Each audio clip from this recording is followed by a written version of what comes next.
Thunder Valley. Yeah, Desiree Puya. Oh, See ya. how you doing, man? You're good. Yeah. How you been? Good, good. How you doing? Real good. Oh, this is Dave. Hey, Dave. David, this is my son. Max. This is thanks, Matt. That's my son. Hello. Oh, Good meeting. Terrell. Oh, Max. Oh. David. Okay, what are we doing here, Dave? Out here in Thunder Valley, north of Wounded Knee, we're going to see Andy Ironshell, one of Tio Ed's long friends from back in the heydays.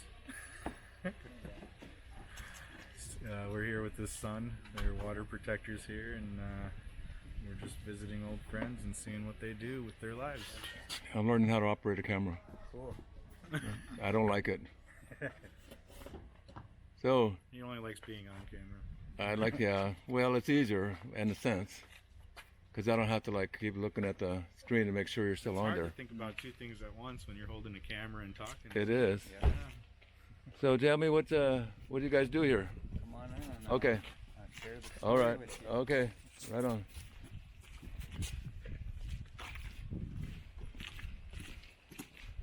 Nice sweatshirt you got there. I broke my ankle this winter. I fell off the ladder right here. Who did? I did. I landed on my one leg, this leg, Oh, and it was all like twisted back. yeah, damn. They had to rebuild me. Gee. You can still walk. I was taking pictures. Oh, shit.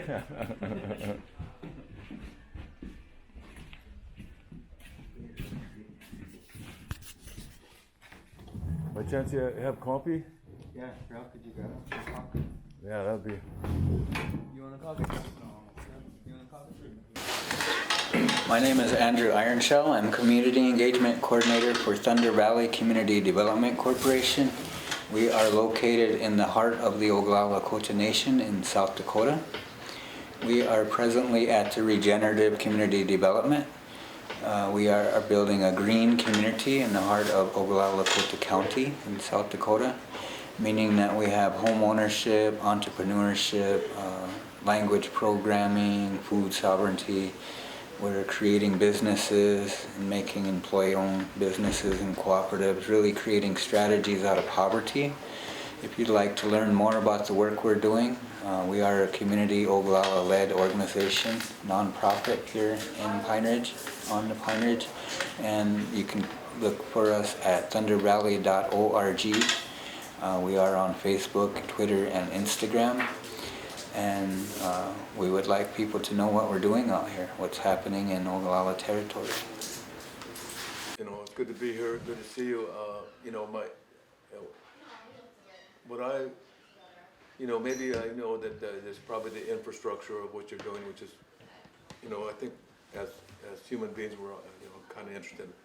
But what really, the one question I have is, you know, I didn't even let you start talking about your program here, but this is a program that's helping the Pine Ridge community, and of course, obviously you get to work here. Everybody needs work. Everywhere we're going, ain't nobody working. Yeah. They're selling whatever they can make. You know? Everybody wants to eat. But. So tell us about your program, the impact that it's having, and maybe how it was born, and you know the funding sources, and what you do here. You bet. So the root of the organization was created from a spiritual circle called Thunder Valley. Okay. So they have a Sundance and a young medicine man. When they started, he was in his 20s. So all these young people will go In to the ceremony. 20s? And he was 20. So Okay. and a lot of the circle are young people. Oh, okay. So every weekend these young people come and they pray. And they realize, look, this is amazing, all these young people coming to reconnect, to pray. But at night, when it's done, they go home to same hard environment. Yeah. So in ceremony, or you know how it is when you come to sweat and come to ceremony, when we're just visiting before things get started, we complain. We complain, oh, they should do this, they should do that. Point fingers out, everybody. Yeah. So in ceremony, the spirits came and they chastised them. So how long are you gonna let other people dictate the future of your children? Are you not warriors? And they're like big Lakota men. Of course we're warriors. And the spirits told them, well, you gotta quit complaining. Point the fingers inwards. Yeah. You know, don't come from a place of fear. Come from a place of hope. The time is now. Yeah. And so after that ceremony, they got humbled, and they start realizing we're complaining, well, we're not doing nothing. Mm-hmm. You build houses, you write grants, you cook, you have certain skill. We could do something if we put our mind around it. Oh, okay. So from there they built a ceremony house. Let's volunteer, donated materials, donate time, and they made this ceremony house because they had no place to pray. They do all these things in a trailer house. Yeah. No place to pray. So they realized, look, we could do something. They built this structure. So from there, around that time, Obama come into office. Okay. And they had always thought about, we could start an organization, but we don't know what that looked like. So with that encouragement from the spirits and realizing that they have a skill among them, Yeah. they all have a piece. Mm-hmm. Let's do something. So when the Obama came, let's write some grants. Okay. So they write a grant and they got a money from Obama at the beginning of his thing Oh. around sustainable community. Okay. So with that cash, the organization went out into the community and said, what do you want us to do? We don't want to hand out Pampers. We don't want to give out food boxes. We really want to know why we have to do that. Why do our people need those things? And look at the root of it. How do we change that so they don't need those things every month? Mm-hmm. How do we again be self-sufficient, get back to holding our own? Mm-hmm. So those early conversations, we come up with these things back here, 12 initiatives.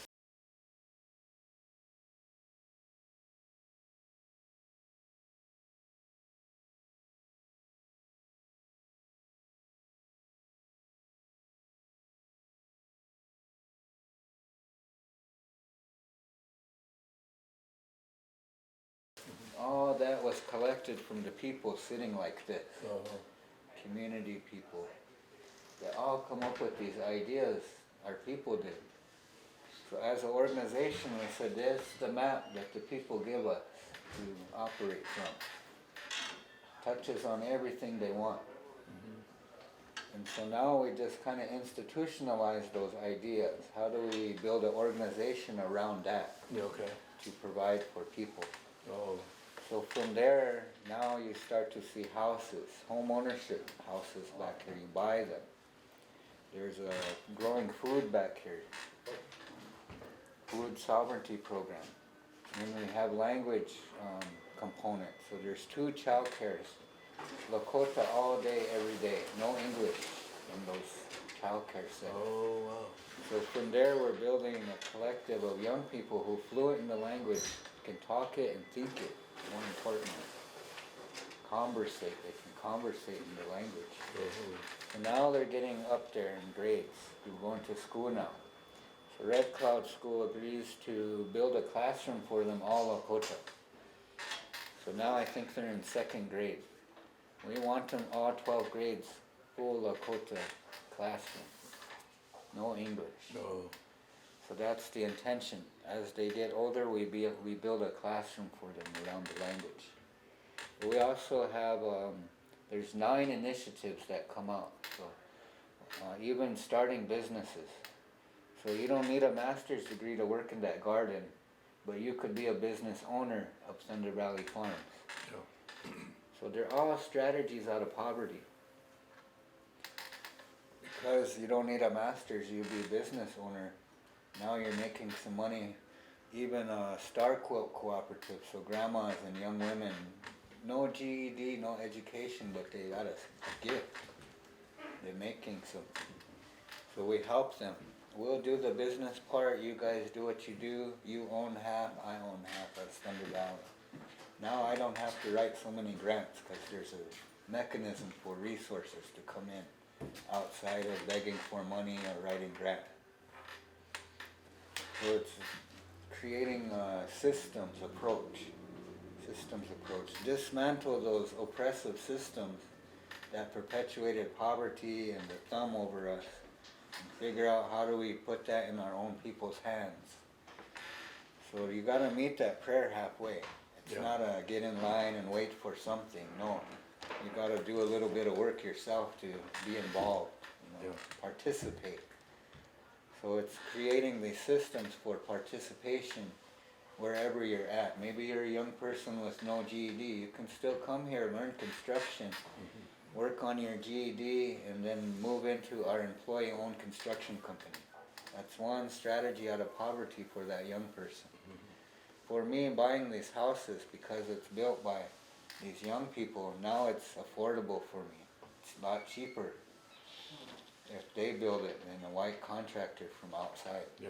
So again, another strategy out of poverty for that family buying a home. They get equity, they own a home. Like how America builds wealth is through home ownership, average American. So creating new systems. And we understand we can't be the silver bullet. There's no silver bullet, it's just a piece of the puzzle that needs to happen on this reservation. So we're not the tribe, we're a non-profit.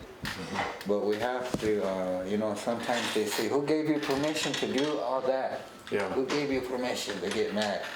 Well, God. I'm a dad, I'm a community person here, so I should be doing something to help.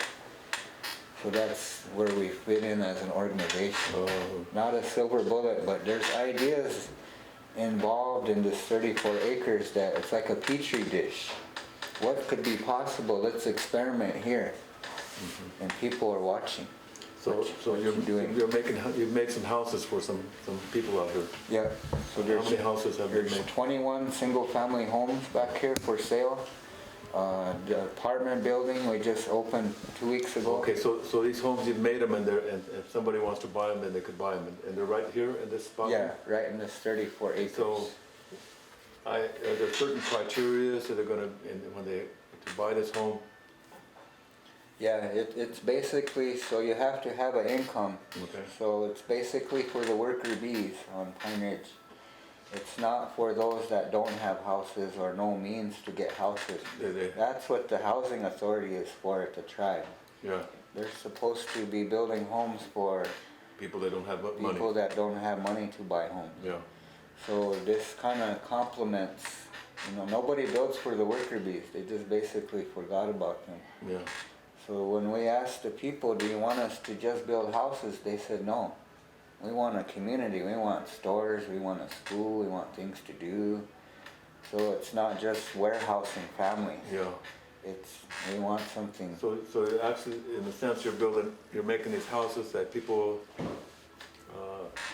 can buy, and then you're gonna have things, you're not just houses, but you're in, okay, we're having a community here. And, I would gonna guess that, hey, we can't have parties and be drinking and carrying on, Yeah. I mean, that's not what Yeah. building a healthy community. Yeah, it's one thing so these houses are designed for quality, indoor air quality, to have room for large families. But you're right, it's not good you have a healthy home, but now you're gonna put an unhealthy family in there. Right. So now we're at this point, now we know the physical buildings are gonna happen. Okay. Now we're gonna kind of pivot a little bit and figure out, okay, how do we support those families that are gonna live here? Yeah. So what kind of programming, what kind of activities can happen in this space to heal? So have you had some people buy houses already? Yeah, there's 4 families living back there now. Back here? Yeah, Okay. 4 families back there now. One of them, young man, 26 years old. Oh, He came from a log cabin, dirt floor, a lot of siblings, and hauling water, all that, the classic story that we all experience. And now he went to school, and then he came here and he started teaching these younger ones how to do carpentry.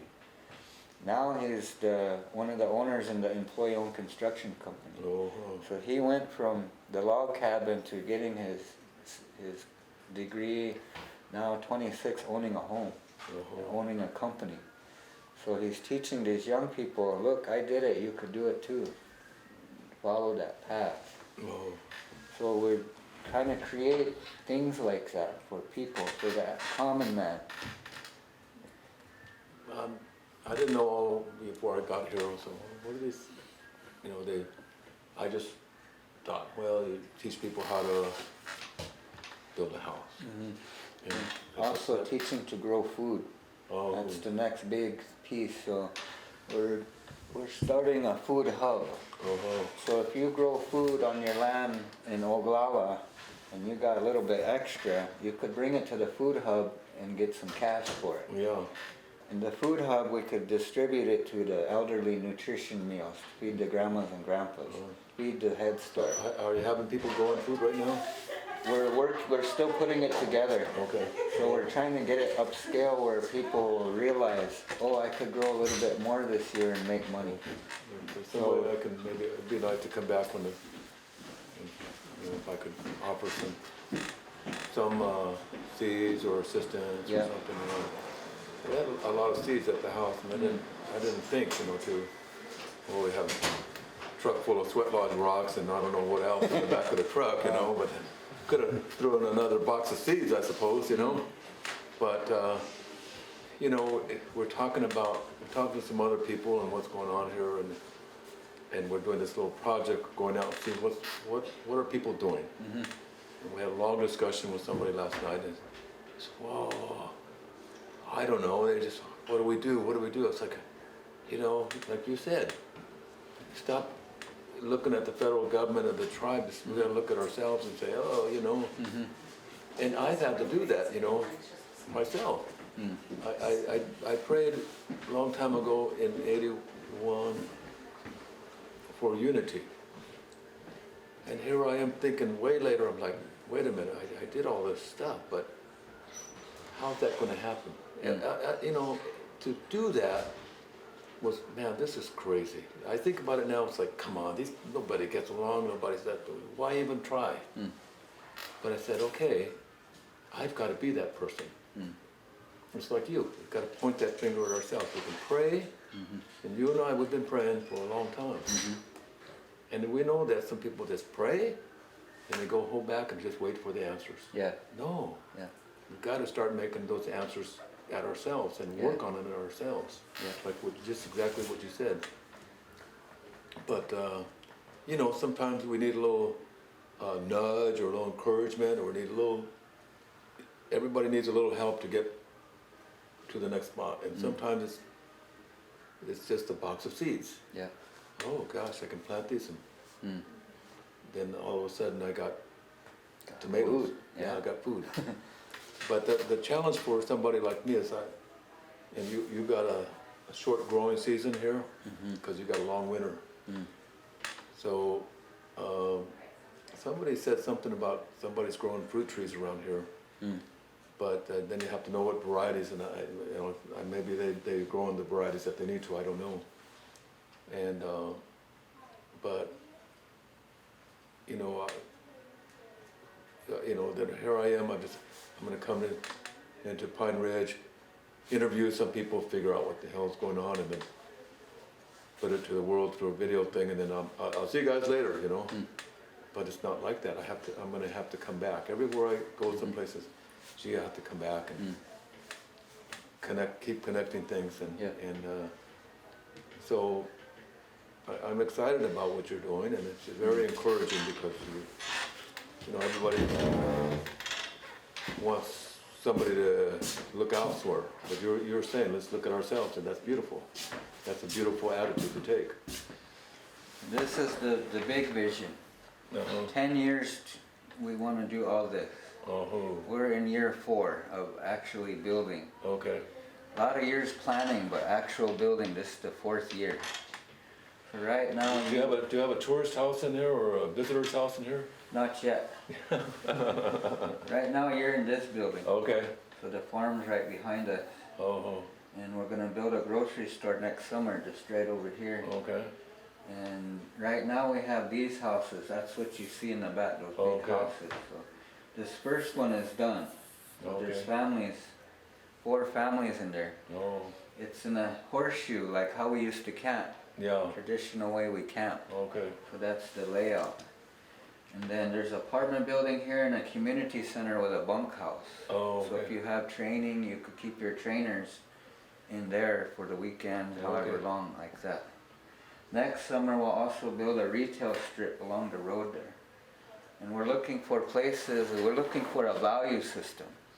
So not for-profit store, but cooperatives, Okay. employee-owned businesses, those kind of models to house these. So the idea is that we're creating something, I could write a book, a template I could give to you. You could take it to your community and you pick and choose what would work for you. Mhm. But the idea is don't do it like we did it. 'Cause every community has different resources, different champions, different value system. But the idea, the root, is you sit like this among your people. Mhm. And you let me and you and all of us that affected by it to be the shot callers. Not the developer, not the government, not a corporation, Yeah. us. We decide what we want this picture to look like. Mhm. And that's very different. In the American model, there's one king at the top. Yeah. And we all answer. And we're all No. we're asking for stuff and he Yeah. says, okay, yay or So nay. we switch that upside down. Yeah, Put Oh. the community on top, and you guys gonna build for me, yeah. different than the way it is now. And the title to this land, because you have to deal with that. Yeah, The land is owned by the yeah. the So, district? so Thunder Valley owns this land, 34 acres, Oh, okay. non-profit. So And how did they get title to the land? we bought it They bought it? Yeah. Oh, from the tribe? from a white rancher. Oh, from a white rancher. So- This is, So we pay taxes here. It's a fee simple land. Fee but simple now land. it's part of the reservation. It's always been. Oh, but the white guys own this part. But in tribal community land, very complicated, right? So Okay. even though it's in the reservation, maybe half of the land belong to white ranchers Is now. that? Oh, damn. At Like least most, half. some of this big You grass see, fields, all you that. see all the cows? Those ain't Indian cows. Those are white ranchers leasing from me and you. Maybe And they you don't- get and they have 500 at Christmas, but they make $1 million. They have their houses here on the reservation. Yeah, And they, in a sense, So over they history, kind of bought the land or Yeah. stole the land. over history, they marry in, steal it, buy it. You know, they just take over the whole place. So that's why you don't see homes. You see trailer houses. That's why you don't see Indian ranchers. You see white ranchers. Because over history, they infiltrate. And so now they're married in, their brother-in-law, like that. But we needed a way to reclaim. All these ideas are very old. Mhm. You know, they're not new ideas. Mhm. But they're new in the way that we're 2019, this is how it looks. So when we talk about growing food, we might not grow what our ancestors did. We might grow basil and corner the market because that's very expensive in the white world. Yeah. Those kind of, but we know how to grow food. And my dad, he's 89 now. He points at the creek and he says, "That's a Walmart." Because I asked him, "What did you do in the 50s? There's no food stamps, no safety net." He's like, "We all had gardens, we all hunted, and we were happy." I said, "There's food, medicine along the creek, whatever you need. You got to go get it." But that's how we did it. Yeah. So we're going back to those, He's the only brother that's living right now. Huh? yeah. We'll take a walk here in a little bit. I'll show you Oh, what's going on Oh. outside. Out the window they got buffalo berries, choke cherries, and hazelnut trees growing. 500 chickens. Out here? Yeah. Really? So Wow. now they're brand new. We just got a new flock, so they're not outside yet, but they're about that big now. Where are they at? And we have a big chicken coop. We call it Chicken Mansion. Oh, okay. It's real heavy duty. It's got artwork in it, solar panels on top. Wow, wow. But we're selling eggs now in the stores. We've got credentialed to sell eggs. Wow. So as we learn how to do these things, eventually that's going to be an employee-owned business. Wow. And we're also looking at teaching in the schools, so we make a curriculum. I'll give you copies before you leave. Okay. Cookbook, curriculums, how to teach young people about food. Alright. And my job here, I end up being a tour guide Oh, okay. kind of person. But I've been here since 2012, there was 3 of us. Oh, Now we have 80. wow. So just 2012 to now, really growing. Mm. Everything they all did, I did when there was 3 of us. Mm-hmm. But it was the boss man, the bookkeeper, and me. So Andy, can you go talk to those people that pull up, want to know what we're doing? Mm. So I learned everything just being here. Yeah. It's like going back to college but no debt. Well, you're doing a wonderful job here, wonderful program.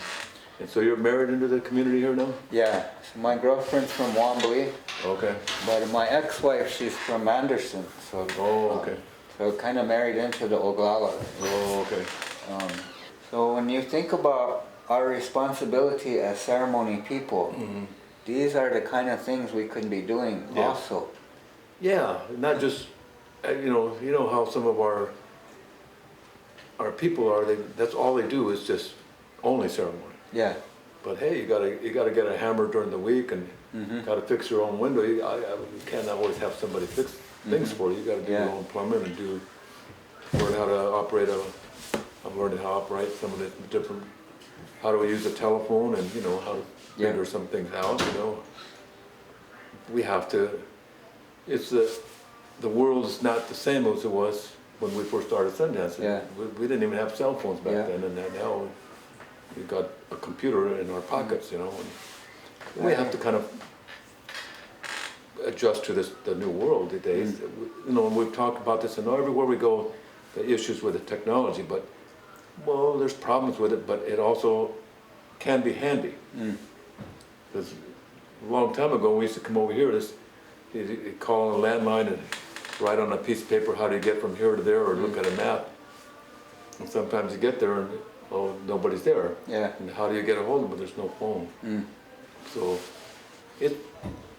Well, there's things that are different now, but we're having to figure out how to do those things so that we can Yeah. move within this world that we live in now. I don't know if you remember back at that time, Crow Dog used to talk about communication on a wire. And he used to say, people used to think he was just rambling on, talking crazy, but he used to talk about, there's a time coming when we're going to communicate on a wire.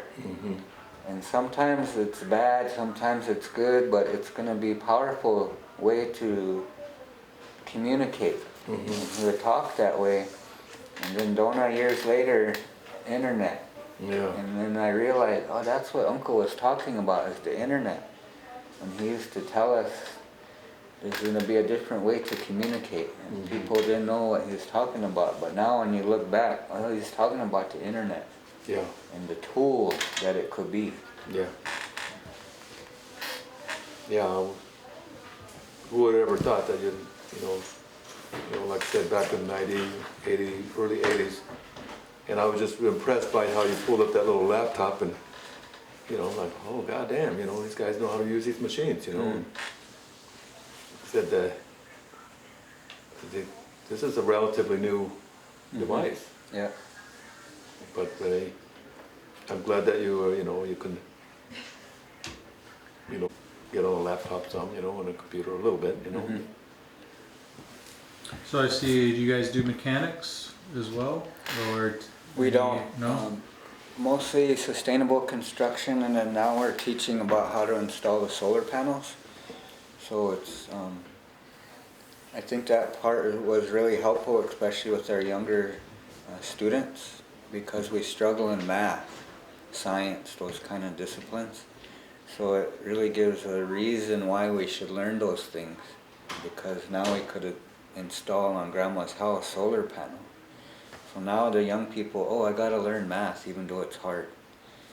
So it's been neat to see the young ones think about those things, why it's important to kind of learn the white man's ways around those things. They're learning construction. They also, because we know they come from a hard life, we do more than just teach them swing a hammer or read a measuring tape. They do equine therapy, so they work with horses. They do trauma-sensitive yoga. They do financial literacy, credit class, all those things that I just learned in my 50s about credit and all that thing. Now we teach them real young so they could know, be prepared. A lot of predator lenders and predator activities affect our people. So we try to inform our younger people, watch out for these things. And so in this kind of dynamic, it's a learning environment, but we're also, we're learners as much as teachers, as staff. Like myself, most of our staff, they didn't know a lot of these things when they come in, but we learn together with our people. So our MO, I guess, is we bring the people in this room and we're going to learn together. We're going to learn to grow food this week. We're going to learn to plant, and then we're going to learn to harvest, and we're going to learn to can, and we're going to learn to cook it. All those things. And we're going to learn Lakota word for all these things. Lakota thought, how come we use that plant? You know, so it's all encompassing of our culture and also modern day things.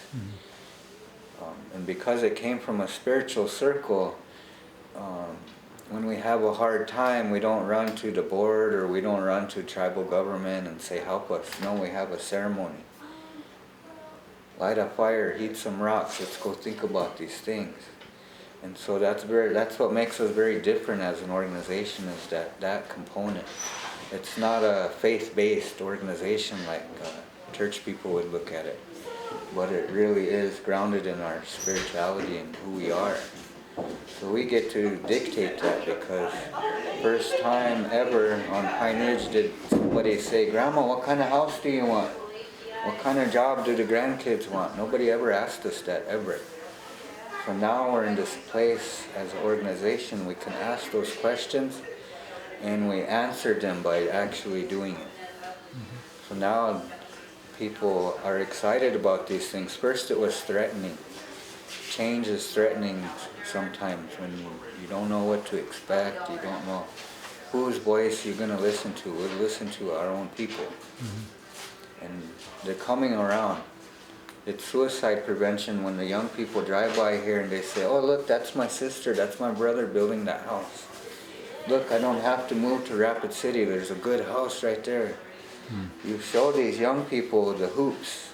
You got to jump through this hoop to get a mortgage.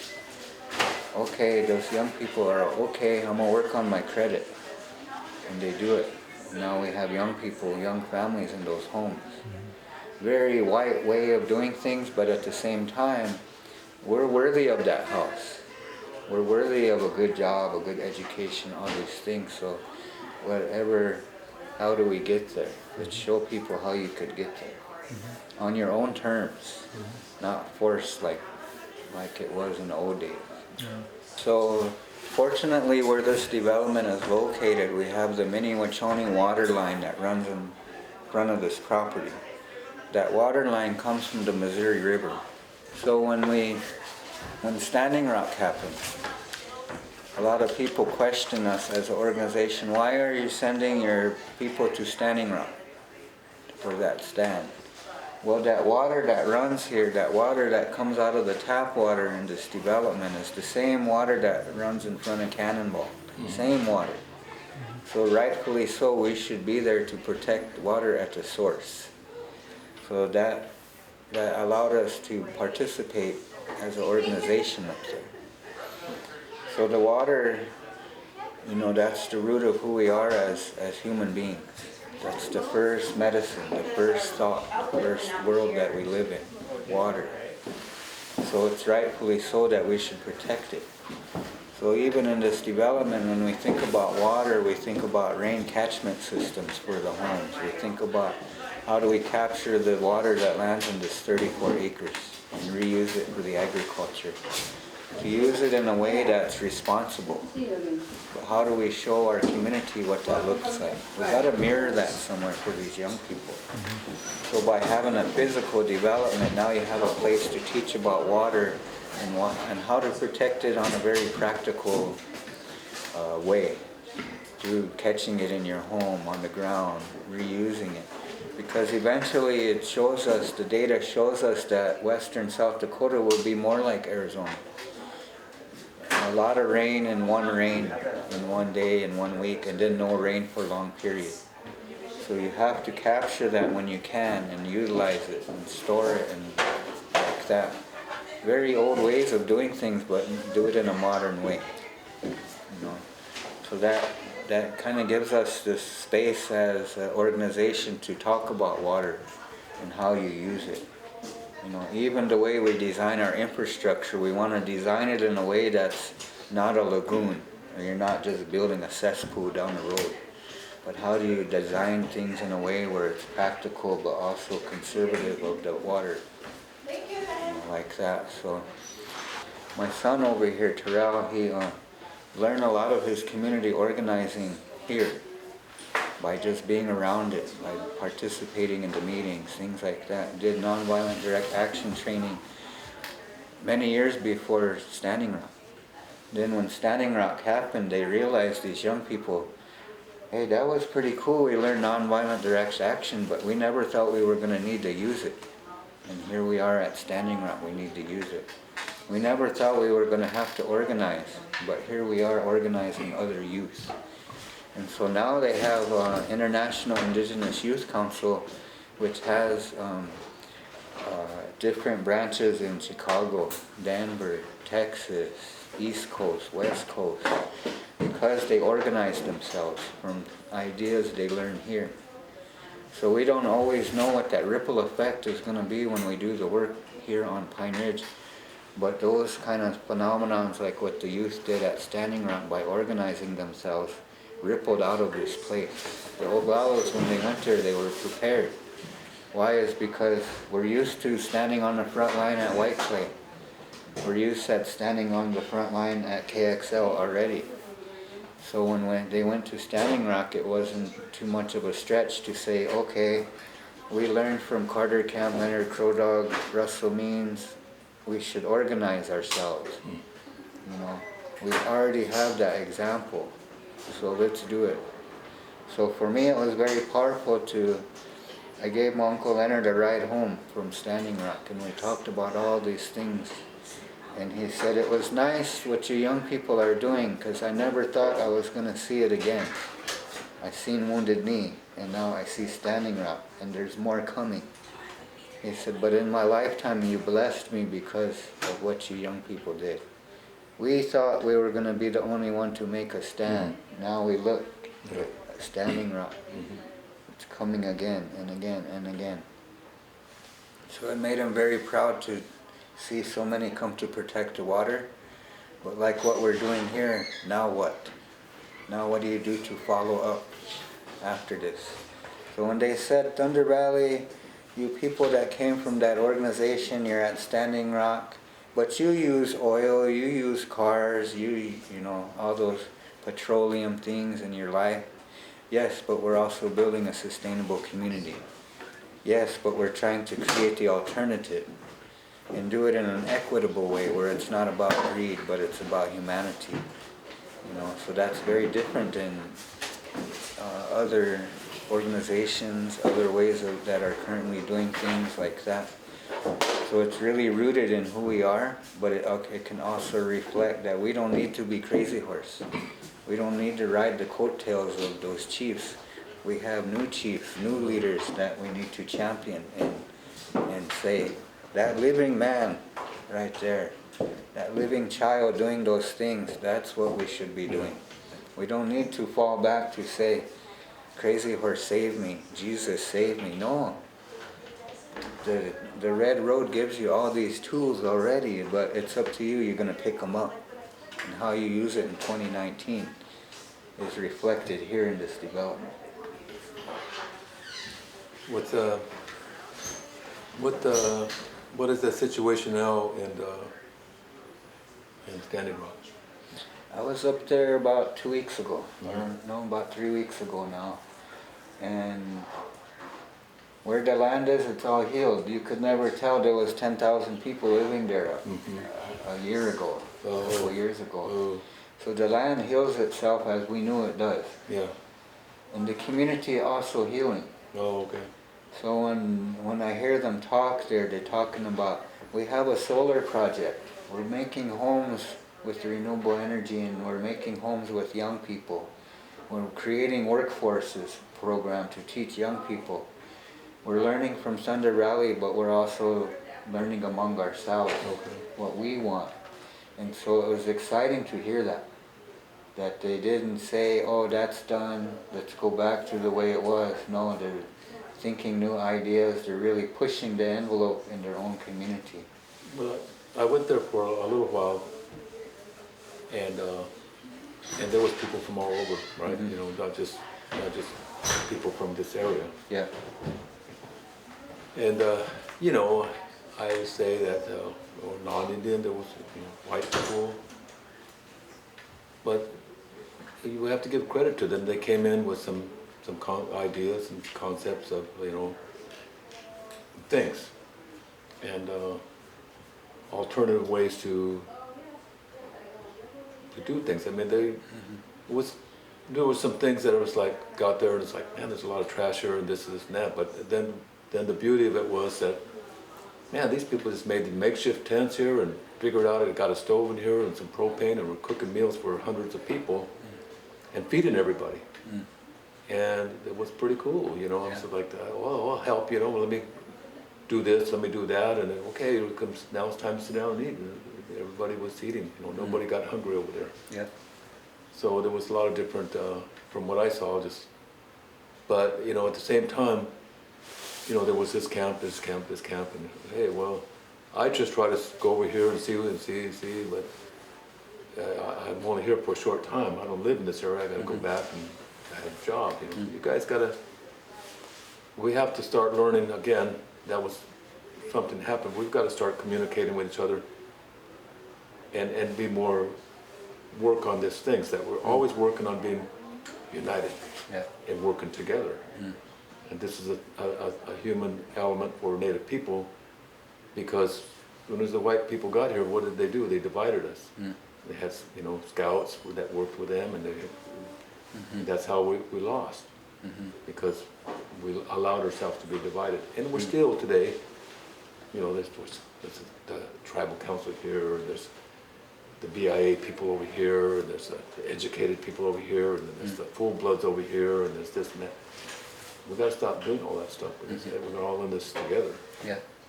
So, you know, I admire your work, and I know you're thinking about all these things, and myself, I have to say, like I said, I look at myself and say, hey, you know, you can complain about and say that there's a problem here, but no, I got to start becoming a part of that solution. And like you're doing, like you said. So that's a beautiful way that you're thinking, you know. And I've known you all these years, but we never really sat down and talked about all these concerns, and you know, while I was, you know, Crow Dog was in Arizona, was, you know, this is how you do the ceremony, this is how you do this is how you do that. But now we're at the next level, saying, okay, well, how are we going to fix our communities? Because here in Pine Ridge, just drive up to everywhere we park. Hey, you want to buy this? You know, I can't buy $200 worth of beadwork. You know, I just not in that place. But here's $5, brother. I'll help you out a little bit here or there. But I think there's hope that we can revitalize the communities. In your program and what you're doing, it's beautiful. That is based in a way of prayer. And somewhere, I think it was 1980, I worked for Phoenix Indian Center, and now it's a big, like a little BIA. You know, they close at 5 o'clock. Everybody's gone. Everybody's got a job. It's government money, state monies, etc. But what I learned one time, they had a big gathering there. They said this Indian Center was started with a prayer. And for the veterans that went to war, and so they got a place where we're going to help them. But the thing is that we always have to remember, and they have forgotten. They said it, but people that work there, they've lost, they've got urbanized. And the foundation of where anything that we do is through a prayer. That's the foundation. Doesn't mean that's everything, but it's the foundation. From there, then, okay, like you said, Leonard Uncle Leonard is a ceremonial man, but he sees life, not just, okay, this is a nice ceremony, and this is a, you know, I'm a spiritual leader, and we prayed for you, and you're okay now, but now how are we going to fix our communities? And so we have lots of work to do. Yeah. And like I said, we have Russell Means, Carter Camp, and different people that were with us at one time.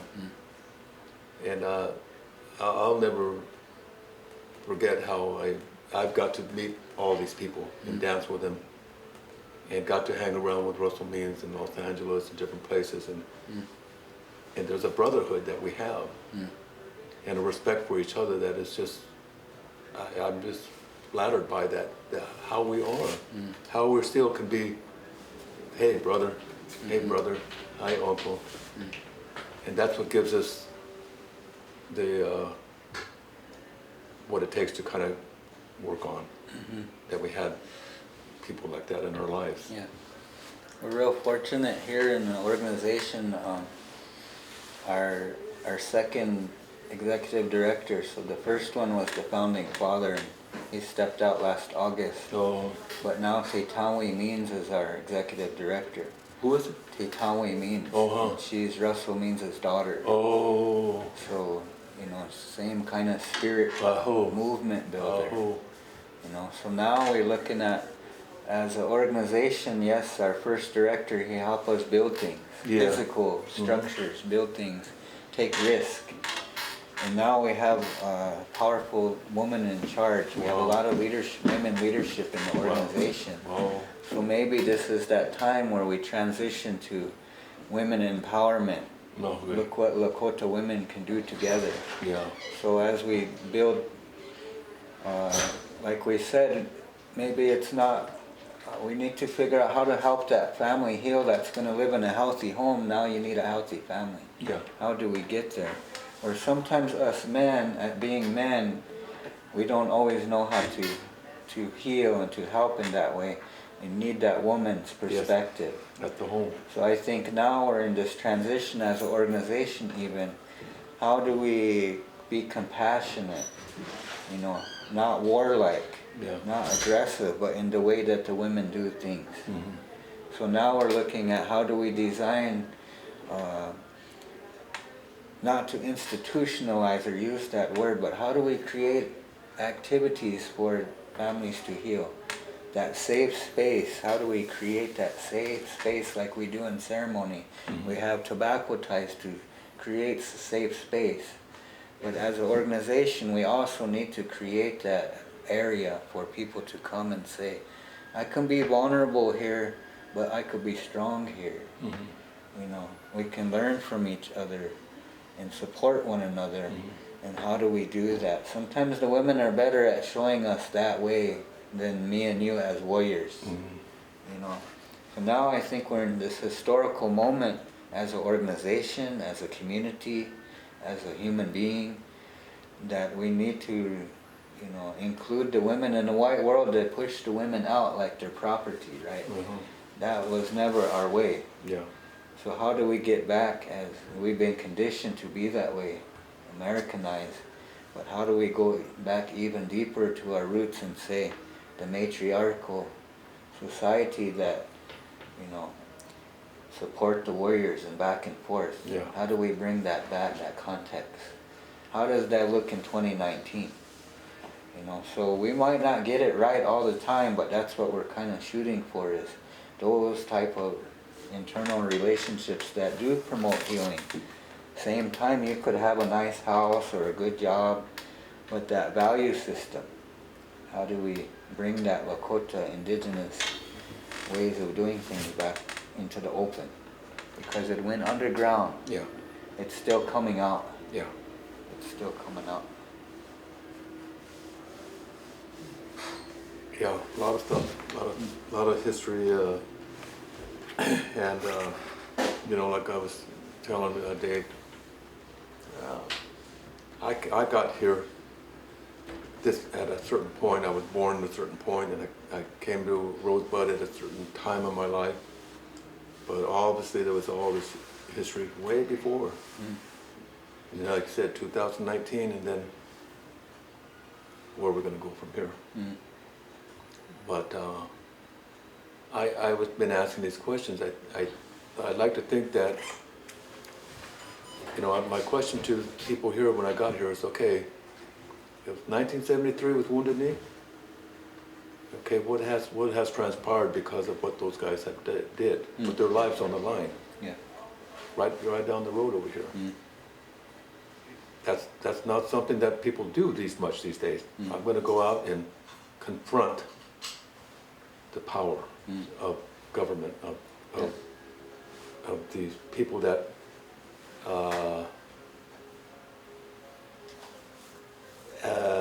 are trying to control my destiny. But no, you're not. We can control our own destiny here. Yeah. And that's what Wounded Knee was for. Hey, Yeah. enough. You can't come into this reservation and abuse us anymore. You government people, you police and all that, you can't just come in here and look down upon us with your legal federal guns and arms and tell us what to do. You can't do that anymore. Yeah. I think that's the main thing, that what was accomplished in 73 was that spirit of that thought. Yeah. Because you seen after that, people start acknowledging that it's good you know your language. Yeah. Because before then it was, don't talk that way. You gotta talk English. Yeah. And even our own people were telling that to each other. Yeah. And yet we know in our heart that that was the wrong thing to say. But yet we're still saying it to each other. But if you look around today, 30, 40 years later, the goons are sundancing. I've heard The that. goons learn Lakota language. I The heard that. goons are running house programs. I heard that. And that's okay, Yeah. because we forgive each other.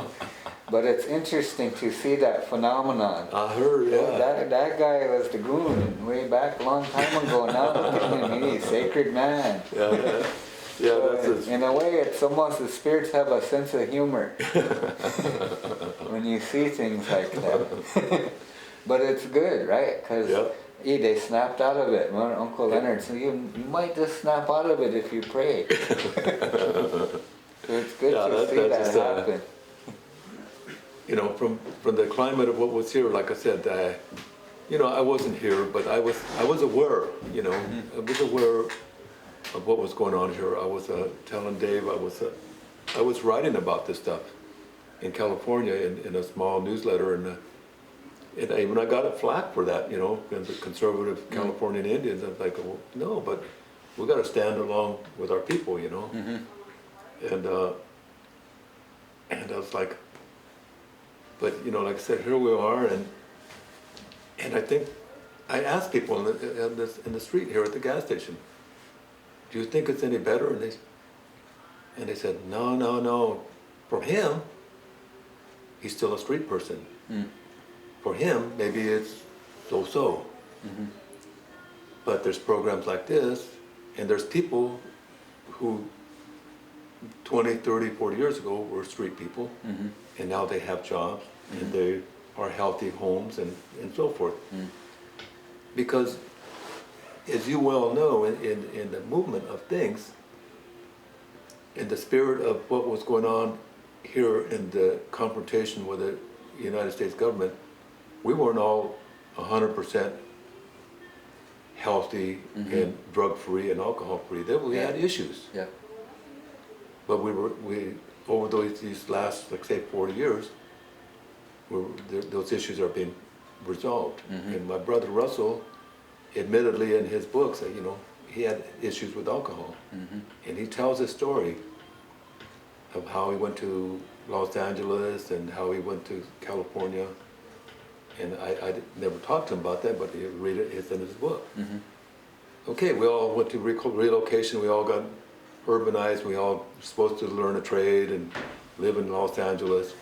He said, no, he's gonna came back over here. And you know, it was very beautiful for me to see him in the last part of his life. Totally okay, sober and together. Yeah. But that wasn't, you know, he came from someplace. And so we never give hope that we see a person on the street or somebody that's drunk. Okay. But you could put that away. In the way that I did too.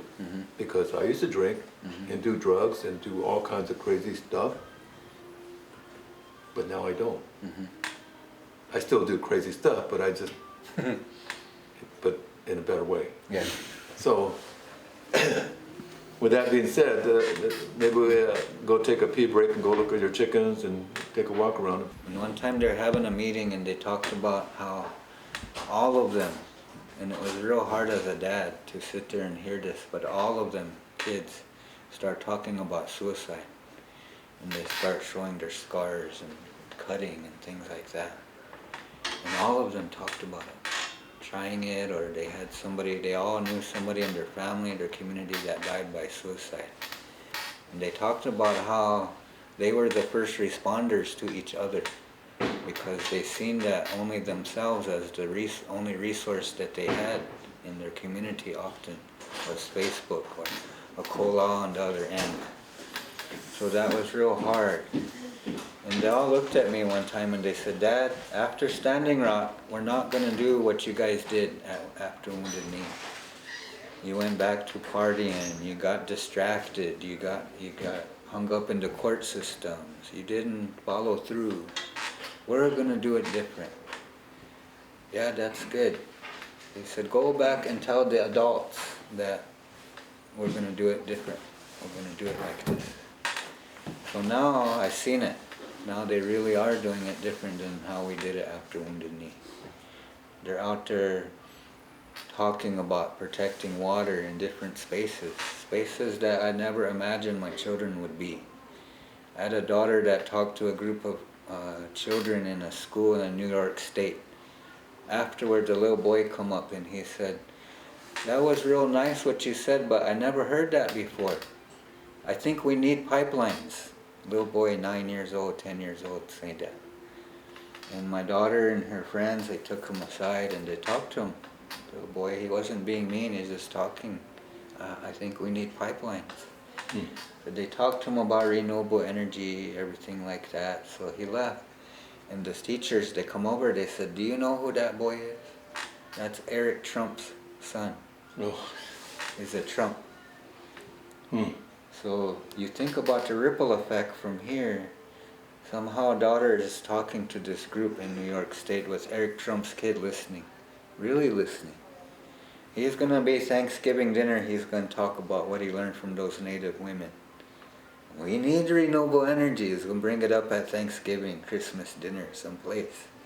That ripple effect, that we know because we pray with the spirits how it could work like that. But the rest of the world, maybe they don't understand. The ripple effect of what you do can have an impact that you never see. We were fortunate to see some of the things these young people do now from what they learned here. What they learned on Pine Ridge, what they learned from living by Wounded Knee, the center of genocide in America. You know, all these things, these young people, they got it. You know, they understand it. And they're carrying it for us, you know, this conversation. Yeah, I'm stuck here all year working, doing these things, but what we're teaching, that's what we want to see, that ripple effect. That one, just like when you throw a stone in the water, you know, it amplifies things. That's what this place does, is amplifies conversations that need to be happening today. And these young people, they might be in a meeting playing cards on the floor, you think they're not listening. Now that I have grown children, I understand. Oh, they were listening, man. Same way my dad says that to me. The work you do now, son, all those meetings I took you to, that's why I took you. You listen to Uncle Leonard, you listen to Grandpa Bill Shragman, all those ones that are gone now. Yeah. You're saying some of those things I heard them say, so you must have been listening when you were playing over there. But I tell people, bring your kids to meetings. There's a space for them here. Yeah. We use the restroom, then we'll go up. Yeah. When I started here, this was all alpha field. Only thing that was here was this red building, the main office.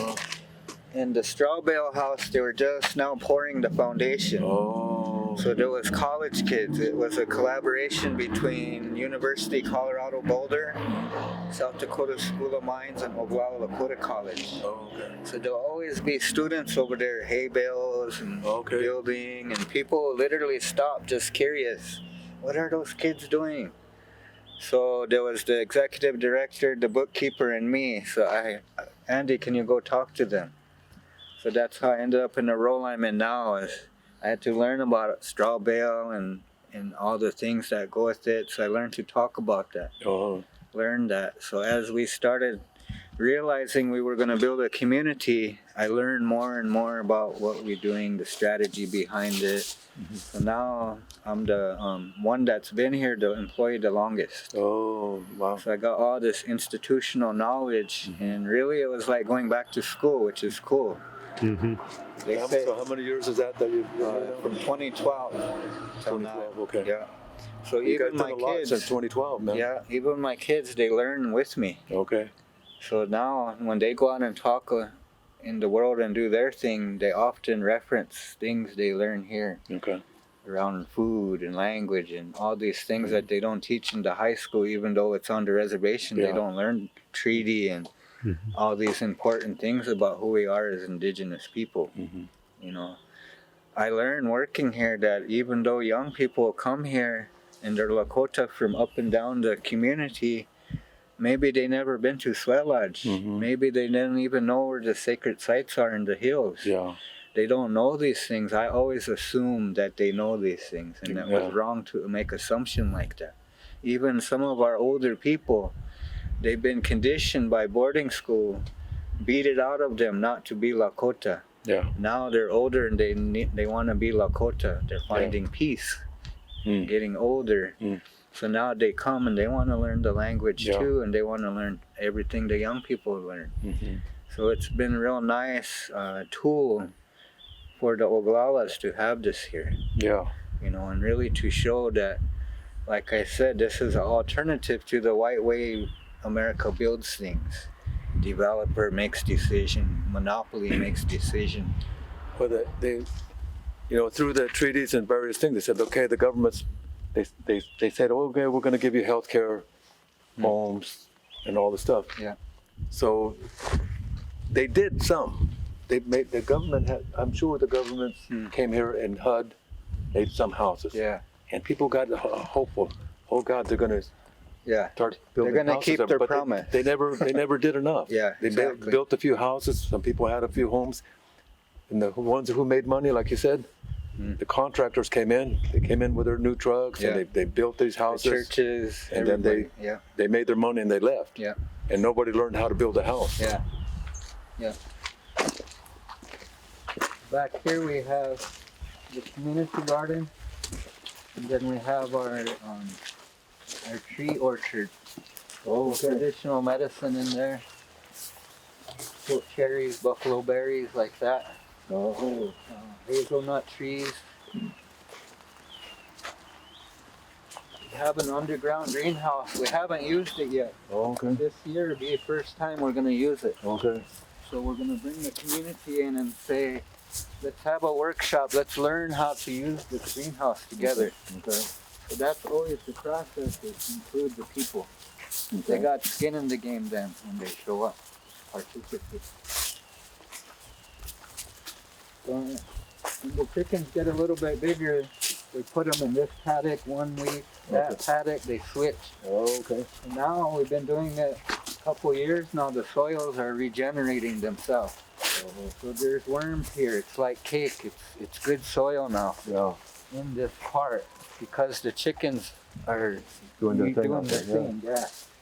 So it's really building a small ecosystem for the chickens. We call them buffalo chickens. Yeah. Why is because they're economical, they're easy on the earth, but they really do the job, right? So it's practical in today's terms. Buffalo chickens, we're going to use every piece of that bird for economic development, to provide food for our people. All the I guess value industry, they call it, added value, that the egg can, one egg could produce ice cream, mayonnaise, all these other products besides commodity eggs. Yeah. You know, so it's very practical. And we could do this in the backyard. Me and you could do it in our backyard and feed our own family, or we could scale it up to like we have here, or we could even scale this model to 10 acres, to 100 acres. We have 500 chickens. 1,000 chickens will feed 20,000 people. These 500 chickens under this 34-acre development could potentially feed all the families that live in here. And then also making it Thunder Valley Farms, where the worker bees become employees or owners of this company. Now there's a strategy out of poverty from that egg and that chicken. Yeah. It's real simple. Seems very complicated, but it's very simple. Yeah. You know. Even they have artwork on their solarium.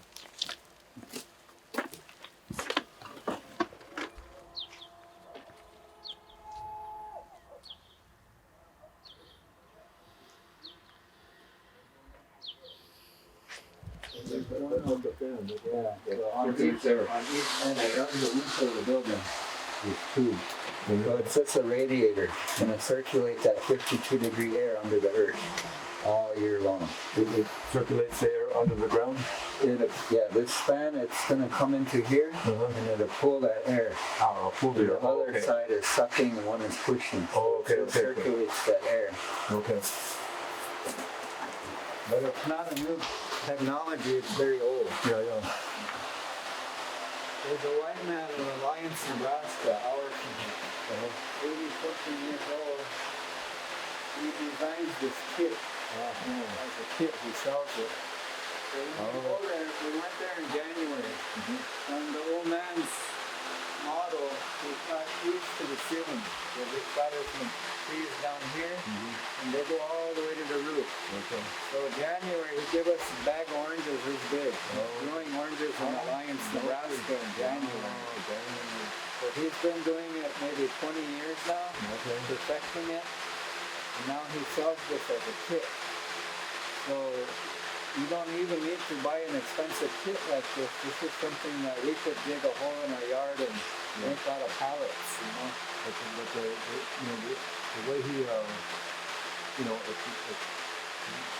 everybody that, now always have to reinvent the wheel. So, okay, this is how he's done it.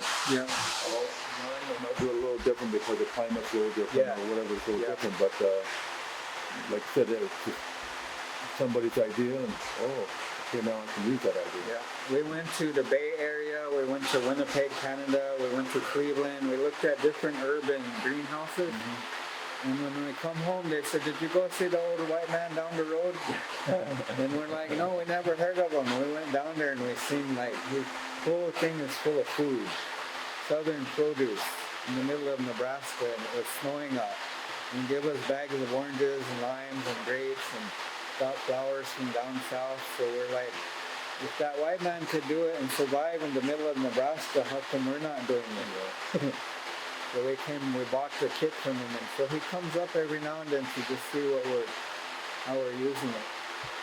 So this year will be the first time we plant something in here. So I give the tours here at Thunder Valley and get a lot of church groups. So I teasing the boss, I said, I bring those church people in here and I lock that door. Because usually it's hot in here, like 140 sometimes. So they get all shaky, and I said, when they get all shaky, then I pull out my basket and make them repent, and no, put more in there. And my boss was like, really? He got all scared that I was really doing that. I was like, no, I'm just kidding. I said, but I'd like to do it like that. You sound like Crow Dog, it's good, man. It's nice in here. Really nice. There's so much potential with what you guys are doing here. Yeah. You guys got to really keep a good thing going here. I'm excited to see how you're doing, what you're doing here. and come back and check out the progress. Maybe I'm just over completion.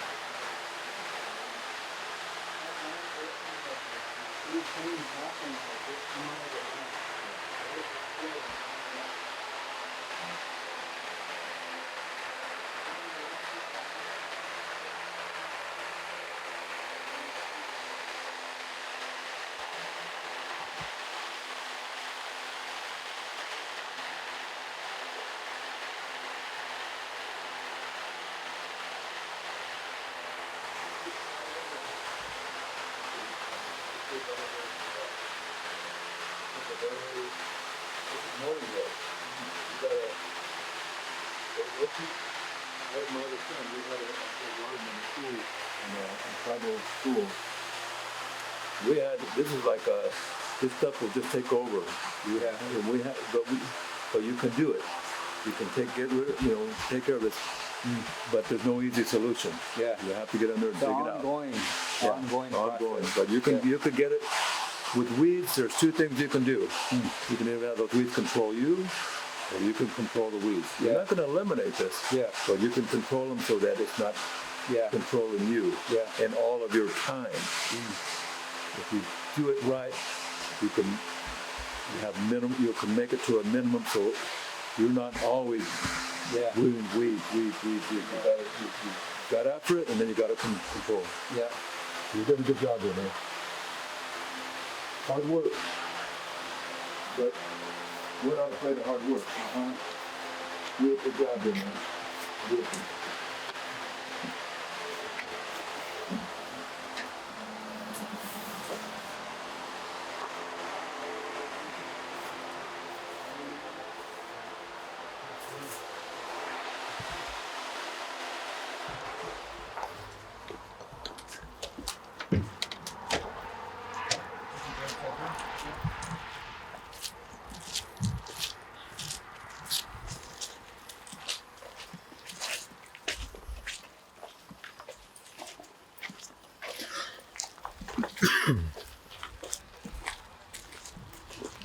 What kind of chickens are they? Rhode Island Red. Yeah. This is the production area here. There's a little hallway in this one. It has like a ramp. So they perch on this side, and then the eggs fall down that ramp. Oh, okay. So the guys come in the morning and they collect those eggs, and then there's washers, egg washers that wash them and they package them and ship them out to the stores. Right now we're just selling in the local area, but potentially we got a whole market in Rapid City that wants organic eggs. Okay. So we got credentialed through the state of South Dakota to do that. Okay. So it's all legit now. Cool. Is that licensing, or do they do inspections for that, or both. specific both? Yeah. Okay. So is that state regulated? Yeah. Okay. Yeah.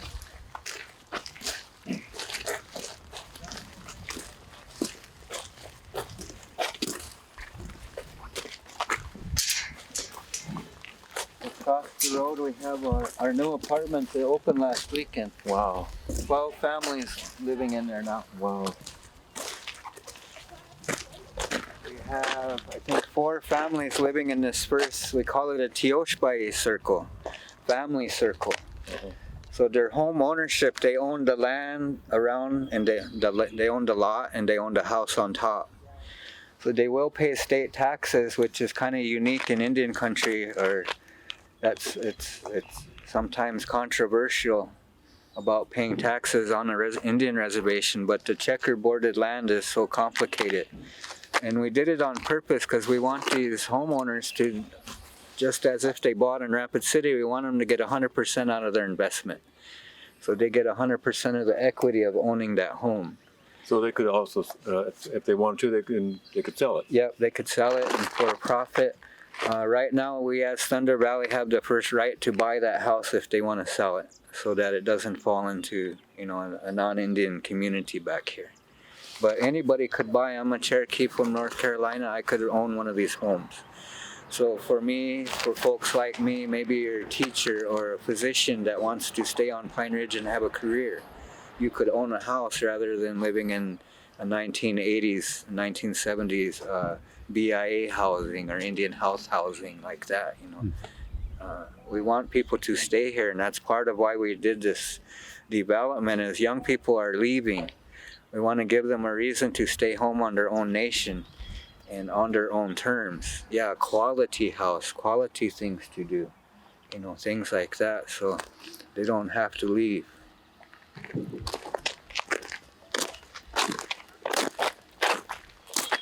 Who's that girl you want to kind of check out over here? You can find yourself a house, brother. Can I go in that house? Yeah. An apartment. Find yourself a Lakota woman. Maybe find one for me too. We do these things, but I still live in a house that barely just got water. Oh. It don't have hot water. You can feel the breeze go through there.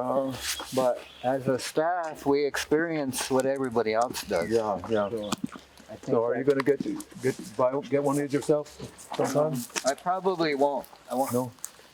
My kids just now got some land through probate. Oh, okay. We're gonna try to build a homestead on it. Oh, okay.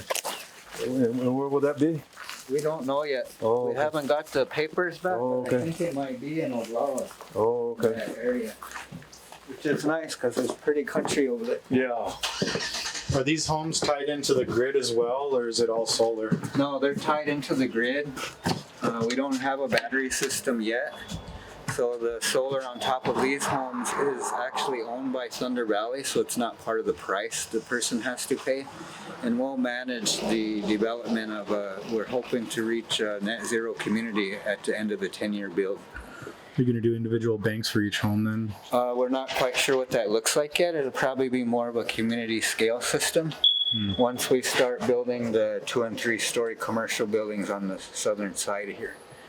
So right now, even the waste management is just flushed into that hill, but eventually it'll be like a community system. So. And those things we have to partner with the tribe because as a nonprofit, we just can't pull that off as a small nonprofit. Yeah.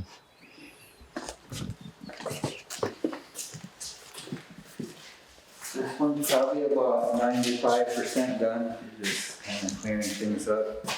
It's important about the energy use in these homes, so we're paying $500 on average a month in utilities in DePortes County in the United States, the Oglala, Lakota County. And the wintertime. Yeah. Keep them warm. Yeah. So passive solar strategies, when in winter time that sun comes in and heats up the floor, you come home from work, it's nice and toasty already. Then there's a mudroom, so you don't have to open these doors. You know, in the summer, winter, you can go through the mudroom. About $500 to heat this place up in the wintertime. Not this particular place, but on average on Pine Ridge. Oh, okay. Even How much do you think this utility will be to keep this place warm? So my brother that lives next door, he's probably paying about $100 a month. Okay, Yeah. right on. And he's got everything going, big TV, you know, it's all electric. That's the challenge, is like in anything, it's like, you know, it costs a lot to make this house. It's, you know, Yeah. it's a lot of materials, a lot of Yeah. labor involved. But in the long run, you're not paying $500 a month to heat your little trailer someplace to stay warm. Yeah. It's all gonna work out. Exactly, and then the idea, like for him, he owns a construction company. So right now his workplace is here. And that's what the idea of the community was a live-work environment where you could drop your child at daycare and then walk to your office. Save on that commute, so you're not spending 4 hours a day going to Rapid back and And you forth. can get your eggs right here and not have to go down, Yep. get them at a And store. eventually there'll be a store here, a real grocery store. And so people will be able to look out the window and say, that's where our food comes from for this grocery store. Because oftentimes there's a disconnect, especially I see it every day when the young people come. They never seen a chicken. They Yeah, don't know where the eggs come from. We gave the harvest to young families and we found the harvest, some of it in the dumpster. So my kids who were working in the garden got real mad. Dad, they just threw our food away. Got real angry, but let's go find out why. So we went back and then we know that there's a lot of shame just from trauma, from being poor, all these things, you know. So young families, they said, yeah, we'll take your food, but I don't want to tell you that I don't know what to do with it. So I'll take it because it's a gift and I appreciate it, but then I threw it away because I didn't know how to cook with I it. see that. So the next year we learned, let's bring the families in and Sure. let's bring some elders and let's have a meal, and not to shame each other, but let's share some time and learn together. Here's how you use these ingredients. Yeah. Because now we're spoiled. Go Walmart, it's all in a can or in a package. I had years ago when my uncle came to my home, well, there's two things that happened. We made a big feast, all the food out there. Eat nice food. What I think, I don't know if it's from Rosebud or Pine Ridge. She says, oh, look, there's commodity cheese. I'm like, we just threw that in because we got it for free. But it's like, no, all this rest of this is home cooked food, you know. But then, and then, I don't want to say who it was, but my sister came along with me and said, hey, okay, maybe you could make some pancakes here. We're kind of hungry and, you know, help us out, you know, cook some pancakes. So she looked in the refrigerator and said, where's the pancake batter? No, you don't just buy it and it's made. You got to make it. You know, there's the flour and there's things, but like I said, you know, people don't know how to do these things anymore. And my daughter-in-law said, one time I said, hey, help us, you know, fix this garlic, and use about a half a head of garlic, but you cut it in half. No, you pull the cloves out, half of your cloves, and you peel them, and then you got a half of the garlic. But, you know, people don't, like you said, they don't know what to do in the kitchen sometimes, or women. Yeah. And all the elder guy, well, he was elder back then, and he said, and we were all having a little talk about farming like we're talking now. So us men, we can grow this stuff if we know how. We can learn and we can do this. But our women also have to know how to prepare this food. So that's just two things that go hand in hand. It's how to grow it, how to collect it from the mountains, and how to hunt it. And then how do you do it, you know, how do you use your kitchen here? Yeah. So we have, us men and women, we all got to be educated. Even today, we need to start saying more that growing food is an act of sovereignty. It is an act of being a warrior. When you grow food, you are a warrior. Yeah. You don't have to be screaming at a police officer on the front line to think you're a warrior. Yeah. No, you can be in the garden and you're a warrior. That's the revolution right there. That's it. You know, if you want to be a revolutionary, grow gardens. Yeah. Yeah. Right on. Get to look upstairs? There's 3 bedrooms upstairs. Yeah, you know, your body can go up.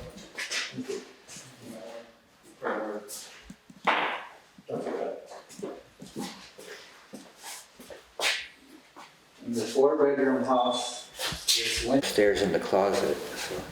What I tell people that say they're going to build a house, you know, on their land.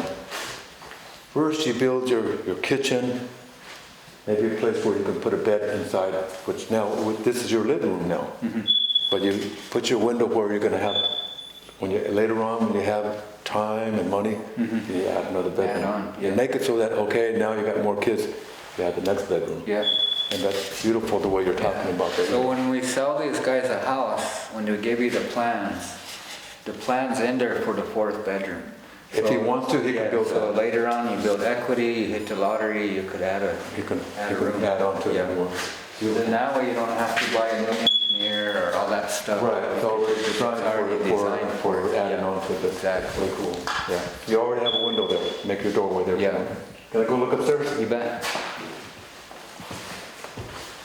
Where are you guys getting most of the materials from?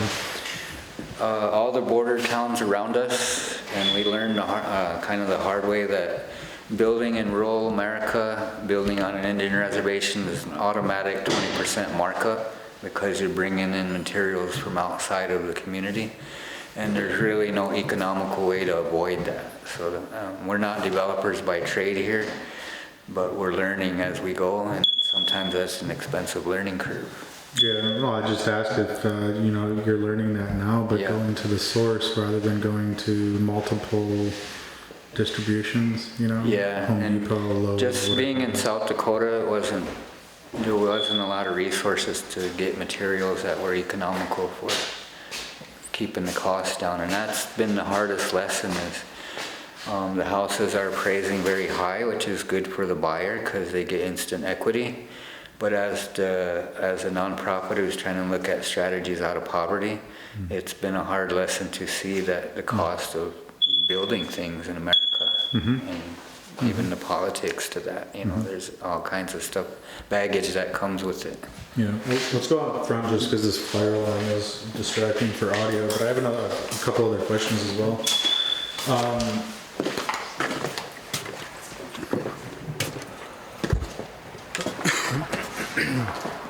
The employee-owned construction company, how many employees are currently there? I'm not really sure, I think maybe five, Okay. I believe, might be a little bit more. But there's the potential for the students in our workforce program to enter that company. And so right now they got the contract to build, this is the first 7 houses that were in here that are almost completed. But the next 14 houses are being built by our construction company. So This is kind of like the blueprint then. Washing machine goes right outside this. no, for the downstairs one, the washing machine would go in that 4th bedroom in the closet. Okay, They but have right in here, laundry what's this hookup. room here for? It's basically just a mud room. I mean, It what is it, doesn't this room have right washer here? dryer hookup. No, this room right here, what's this room for? Yeah, that's a mud room. The mud room, oh, okay, okay. Yeah, but it's just, When you come in, you put your Yeah. boots off and stuff Yeah. like that, okay. and that was so we don't let all the cool air, the hot air out of Gotcha. that yeah, space Yeah. when that's running. So that was more practical. Uh-huh.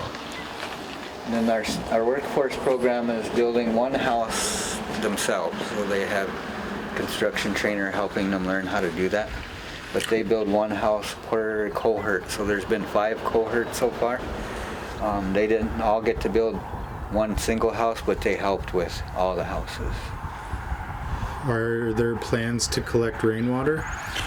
Yeah, but not at the immediate moment. But the idea is that we would capture the rain through rain catchments on the buildings, I see on it all the just on buildings. that one, yeah. And then eventually we want to design the landscape to capture that water as well. So we're still getting there. Yeah, But, it's work in progress. Just yeah. curious because I mean I see that you're doing solar and all of that and trying to utilize as much resources as possible. yeah. Is the tribe jealous of what you guys are doing out here? Not openly, but yes. But we do have their blessing. They give us a pat on the back. It's part of their challenge is they turn over leadership every 2 years. Yeah. Right? So there's no continuity in that, in their business of governance. So as a nonprofit, that's I think why we're successful is because we have continuity in leadership and just sticking to the plan. Yeah. Whereas when you're in a tribal government system, you got to worry about getting reelected and I might have great ideas, but your council might not agree with your great ideas. Always So that way, yeah. it's burdensome to create things like this. So again, this is a petri dish for the tribe to look at Well, I would and say, say, love here's God, some see, ideas that we could do as a Maybe tribe. you guys can start catching on. Exactly. Yeah. Cool.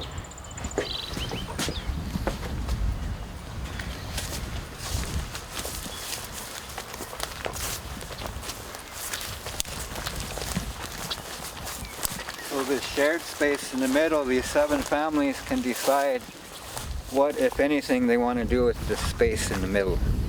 So they own their little lots, but this is public space in the middle. So maybe they want garden beds or a teepee up or, a playground or whatever. These 7 families pick and choose, and it's the same. There's 3 cul-de-sacs like that. I'm not one of these 7 people, but I'd say 2 people would be kind of nice. You can go garden actually in all of this spots out there.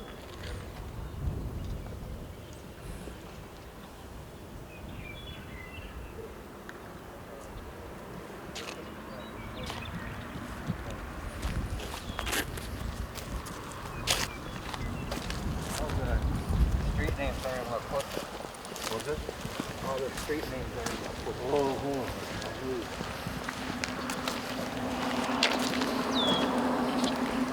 your leg still jacked up a little bit, huh? Yeah.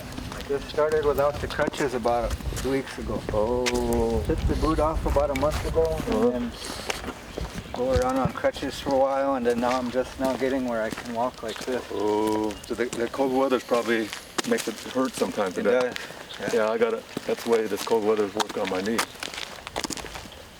That's the students working on their house today. The students? Yeah. Uh-huh. And that's going to be their house? Or whose house is that? We'll sell that like we Okay, have with sell the that other one. ones. Yeah. But that one will be a little bit cheaper than the other ones because it's built by the students. Oh, okay. And this one, these are more or less almost done here. Yep. And these ones are the similar or the same design Very as this one? same. Very same. Yeah. So eventually this construction company, they're learning how to build homes here, and potentially they could go out into the reservation and build on people's land.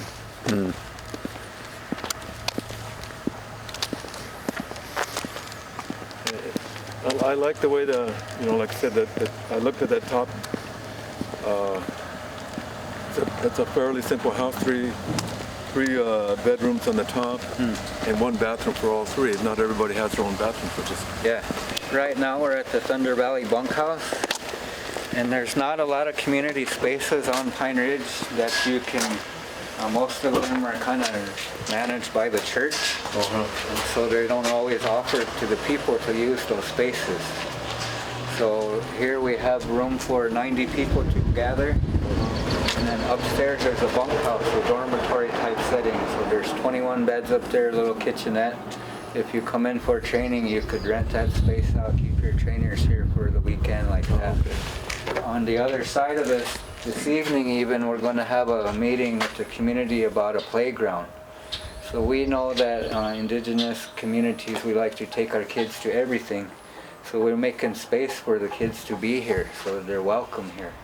So the playground will be right outside the glass windows. The parents could see their children playing, have that safety like that. And so it's accommodating for that spirit of let's build this for families. Eventually there'll be places to even tie up horses, because on Pine Ridge you see after school kids, they don't ride their bikes like they do in Rapid. Down here they're riding horseback, they're on their horses. So we want to make spaces for the horses to be here, so young people will know I'm welcome in this community. I can even bring my horse. Like that. They won't be kept in this development, but there'll be spaces to tie them up, water them like that. After school programs? Eventually, yeah. We're at that stage now as a org where we're figuring out what programming could we offer these families. And it really is about helping families heal, right? So a lot of these families have already started that process because they've had to get a mortgage, they got a budget, they got to kind of discipline their lives, but there's still historical trauma and things like that from just being raised in a low-income community that we carry. So how do we kind of get over that baggage and get to healing? And once we have a community that mirrors that, we're hoping that the ripple effect will affect the cluster housings across the reservation.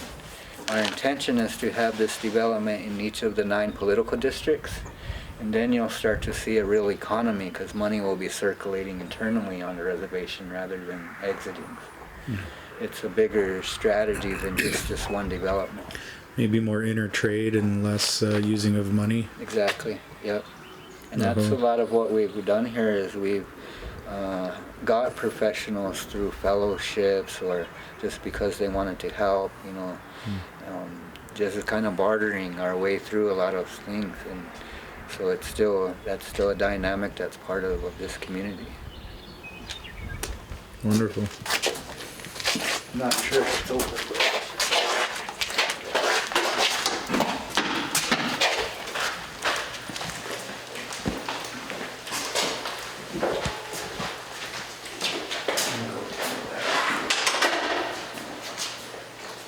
This one over? This is where we'll have our playground meeting tonight.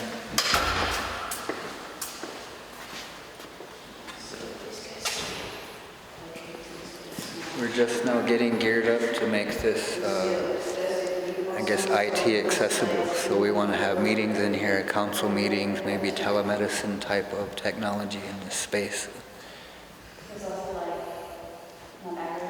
Yes, use technology to our advantage, Yep, sharing information. you bet.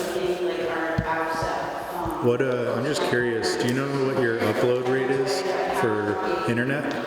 It's not very good at all on the reservation. Yeah. It's part of that conversation about rural America and Indian country not having the 4G technology like every place else. Right. We're kind of the last holdouts on that technology.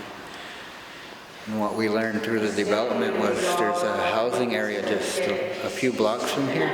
We thought, oh, we'll just tap into their internet and we'll be good. And we found out that that was already at capacity, so we had to pull from about 20 miles down the road. And so it's taken some time for it to get here. Yeah.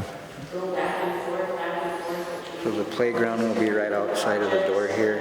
And then along the road where that car's passing, there'll be like a retail strip. But it won't be one long wall of stores. It'll be more broken up so you can see into the development. And we're even exploring what might it look like to have you own your storefront on the bottom, but you live up on top, kind of like they did in the 50s. So we're trying to figure out how do we finance something like that.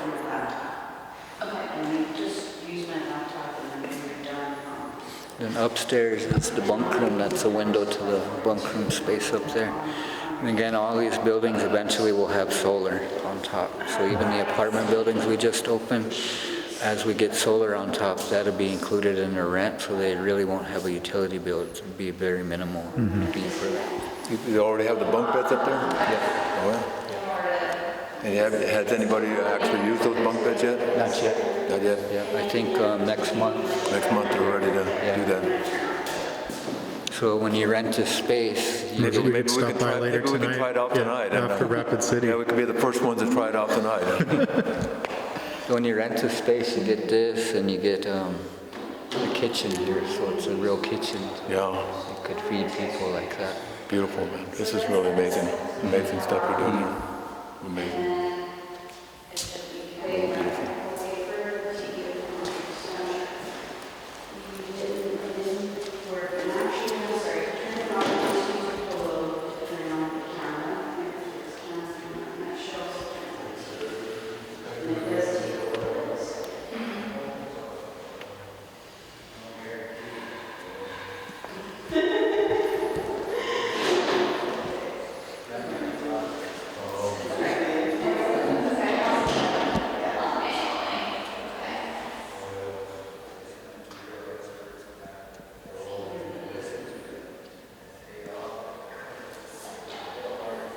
It was literally 30 below zero for about 3 months.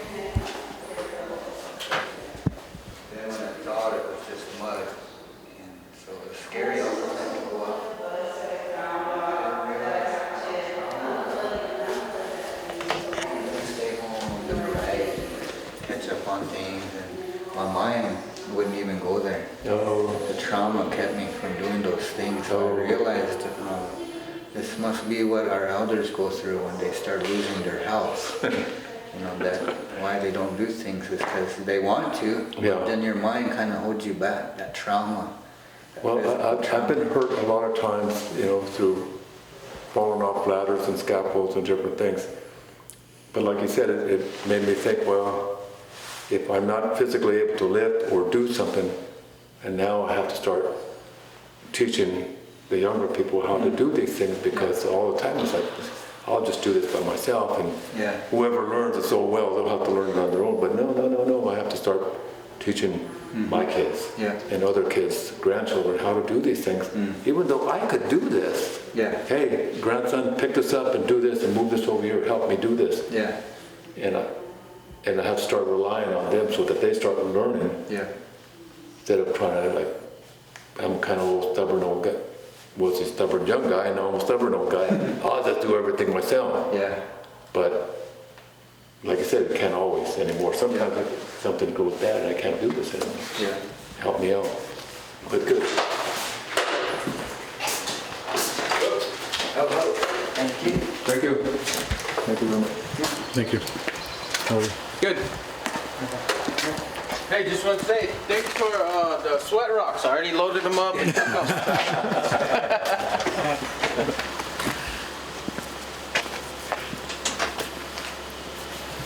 He's one of the young men that was in that sweat lodge when the spirits got after him. Uh-huh. He was a little boy then. Yeah. Oh, he don't like to be acknowledged that way, but I tell him, hey bro, you're one of the founding fathers of this place. Be proud. I don't. Ooh. Wow. This is the apartment thing? Yeah. There's 1, 2, and 3 bedrooms in here. Uh-huh. 6 low income and 6 market rate apartments. I think on average they're paying maybe $800 for a 3-bedroom. Which if you live in Rapid City, that $800 is very economical. Uh-huh. And then especially Nobody's you living in don't. this now? Huh? Nobody's living in this now? No, I think it's about half full now. Oh, is it? So they've been moving in for about a week. Oh, wow. Yeah. Wow, brand new. Brand new, yeah. Wow. Your building codes and all of that, are they the same as So in the city? No, on the Oglala Nation there are no, I guess, codes like that. So we build to international building code here, Okay, just so that we could be credentialed that way. right. But that's why you'll see a lot of add-ons to trailers and things like that on the community because there's no policies for those things. Cut back around that way.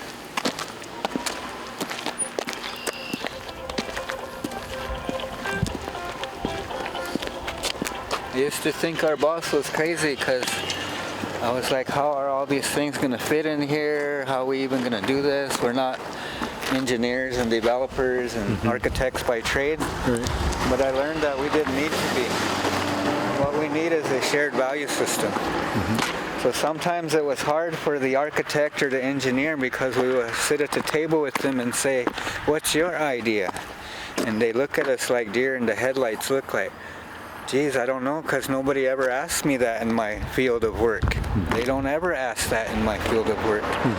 So by having a true relationship, we could say, well, you're an engineer, what's your idea for this? Not what you want us to pay for, but, you know, if you were building it, how would you do it? And so sometimes those answers come back very differently because they know, you know, and we ask them to be creative rather than just be a slave to what they do. You know? So that was very different that I've seen.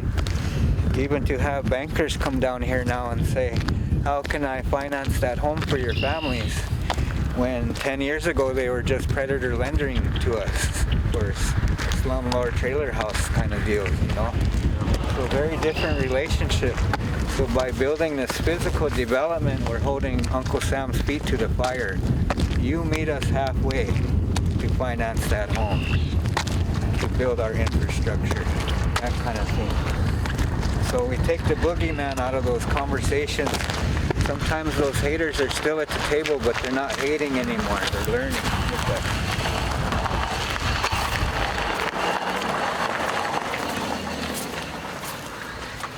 We went from our first chicken coop to that 2.0 back there. When we first moved this over here, they call us, how much for the tiny houses? That's a chicken coop. The kids, the students made that, so it's really built well. It could probably stand a hurricane, the chicken coop. But it even had little handicap ramps and Probably one of the first things that was put up. yeah, it was. Where we're walking now, this is where the grocery store will go.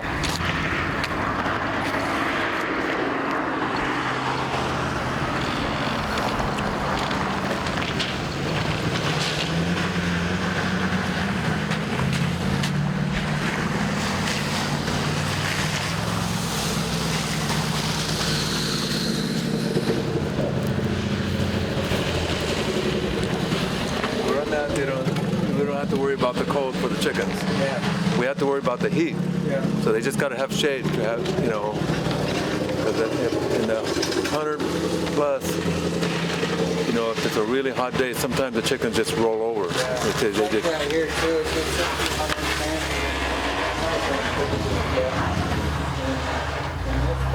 Especially there'll be like sunflowers and things like that, so it builds this canopy. If they can get some shade. And that's the natural ecosystem of the chicken is Yeah. they come from Asia in the bushes, so they like those bushes. Yeah. And it's funny, I noticed at one time there was an eagle up here, and we might not see it, but they're always looking, and they all ran inside. The chickens have a natural, if they see, they're out here and they see the shadow of the eagle, they know. Yeah. They know how to go hide under a tree or a bush or something. Yep. You said you had 500? 500 chickens? Yep. Do you know what your production is about right now, or they're not all laying? Right now they're not producing because Oh, we okay. just got this, we switched them out. So this is the first time we switched them out. Prior we had another 500 Okay, different. Rhode Island Reds, and then we just gave the birds out to the community. Come and get a bird if you want a bird. I'm very interested in seeing how the production is, but you know, I want to have a certain amount of experience with this, but the first year they should at least produce about 90%. So Yeah. 500. They add more as they mature. Yeah. So your first year of production, and when they start laying, you got 500 eggs, 500 chickens. You should get about almost 500 eggs a day. Yeah, it was about that. And at first we were just giving the eggs out too. Yeah. Whoever, because we want people to, they realize they taste better. Yes. That was the first thing they told us. Yeah. You know, some people, oh, they're brown or they're green a little bit. No, they're good. But they have the omegas that we need too, especially when you're putting them out to pasture. Yeah. Well, that's in the education too. People don't understand how long they've been bleaching foods in this Yeah. country, like flour, eggs, exactly. everything. Even the ugly doesn't even vegetable make sense. tastes way better than anything you buy in Walmart. Anything. Yeah, yeah. And once families realize that, they hey, looks like it's harvest time. Can we have some of those? You know, and they don't want to go to Walmart. They want to come here and eat. The eggs that you're going to grow here is Yeah. going to be nutritionally much better for Yeah. you. Not only the taste, but nutritionally it's going to be better for you. You bet. And you add that in with some education pieces, and then you have buy-in from the community. We could build a Whole Foods here, and they would just drive by it. So we have to do that footwork of the palate, you know, changing the palate, changing the mindset. Even hiring people to grow their own food for their own grocery store like that. So getting back to that self-sufficiency model. And then, you know, as Thunder Valley, we don't have to write so many grants or go beg Uncle Sam for pity money because we're creating our own revenues of, you know. Have you ever thought about opportunity. putting a food establishment here? I bet you have. Yeah. Where some of your eggs will come out here and somebody can come by and Yeah. eat an egg from your farm here and have it. Yeah, we already do that kind of informally. So they can come here and buy eggs or go to the grocery stores and buy them locally. So we're already testing what that kind of will look like. We But I have a mean, where they farmer's can actually market. come over here and get sausage and eggs and toast and Oh yeah, a restaurant. yeah. When we build the retail strip, that'll house some of that. Okay. Yeah. And even the Because store. if you had a breakfast burrito right now, I would buy one. Where can you get a breakfast burrito around here? You missed it by about an hour. The lady came by right before you rolled in. But oftentimes down here at this Common Sense, across the road from it, food vendors are probably right there Okay. right now because they like to park Back there. that way. Yep. Yeah. And that Common Sense right here is unique in that it's a franchise chain, right? It's an American chain. The owner lives in California. And this store right here makes more money than any other Common Sense in a 5-state region. So any other Common Sense in South Dakota, this store maxes out what it makes Is it here. just general goods or what? It's a gas station, so it's a gas station that serves the locals that can't get to Rapid or to the border towns. It's their grocery store. So you figure, what are they eating? Heat up sandwiches, Doritos. They have a very small piece in the corner of the back of the store with aging fruit and vegetables, so they're not really fresh. But that's the only option that a lot of families have, Yeah. is to go to this gas station and use it as a grocery store. Yeah. Food, access to quality food out there. Yeah, so it really is a food desert, just like a lot of rural communities. Are you guys? I see hay bales back here. Are you guys growing hay? No, we're not. No. Yeah. What are you going to use those for? I'm not sure. Okay. Yeah. But I see you're using some of the straw around your garden, so Yeah. you're building soil. So Yeah. that's good. I think that's probably what it is when they seed things, they'll use that. How long has it been there? Since last summer, I think, maybe last fall. So they bought them from Yeah. these farmers around there. Yeah. It's crazy how they make those big bales like that. Yeah. It's a big bale. Well, man, this is. And it looked like somebody made some tables over here in this little Yeah. part. In the peak in there, that's what Yeah. the guys are working on now. Okay.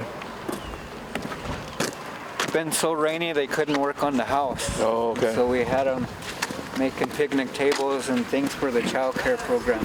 Oh, okay. It's real nice to see them when they come in. They're scared. They got the deer in the headlights look. And they really come in from a life of crisis management, and we help them get to a point where they're setting goals, where they're making plans, and they can actually fulfill those plans.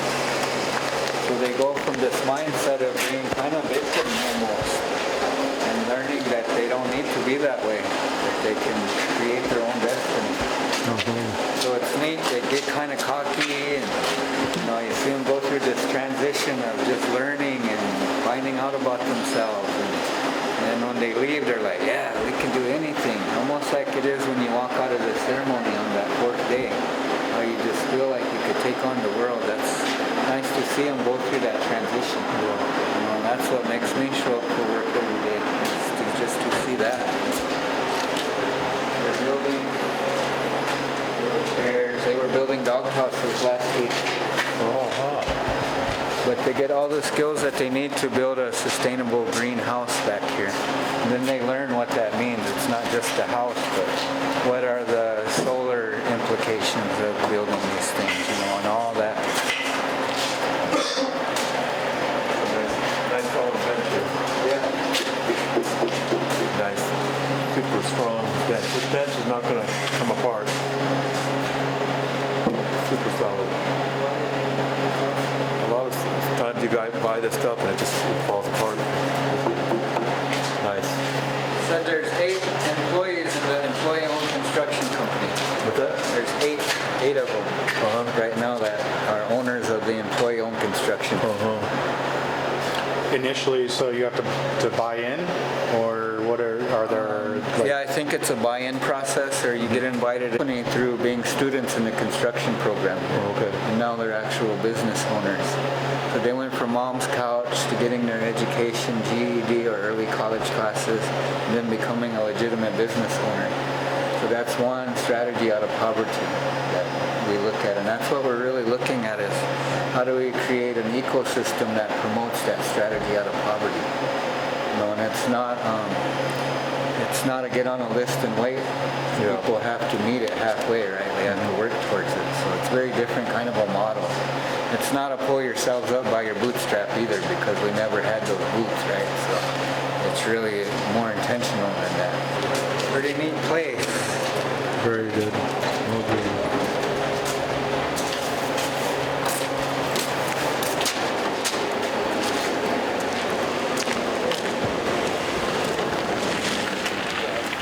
That's the official tour that I did.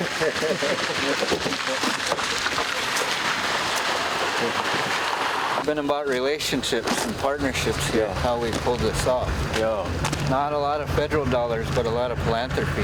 Yeah. From folks like me and you up to big foundations like that. So that said, we're in a place now where we can really say to philanthropy, you guys need to do more. Maybe your giving is just for tax purposes. It's got to be more than that. Yeah. If you want to work with us, we want to hold your feet to the fire to say, you know, billions of dollars is given away in America every year by philanthropy. Yeah. Less than 1% ever goes to rural America. and less than 1% of that comes to Indian country. Yeah. So if you want to have a Dances with Wolves conversation, this isn't the place. Yeah.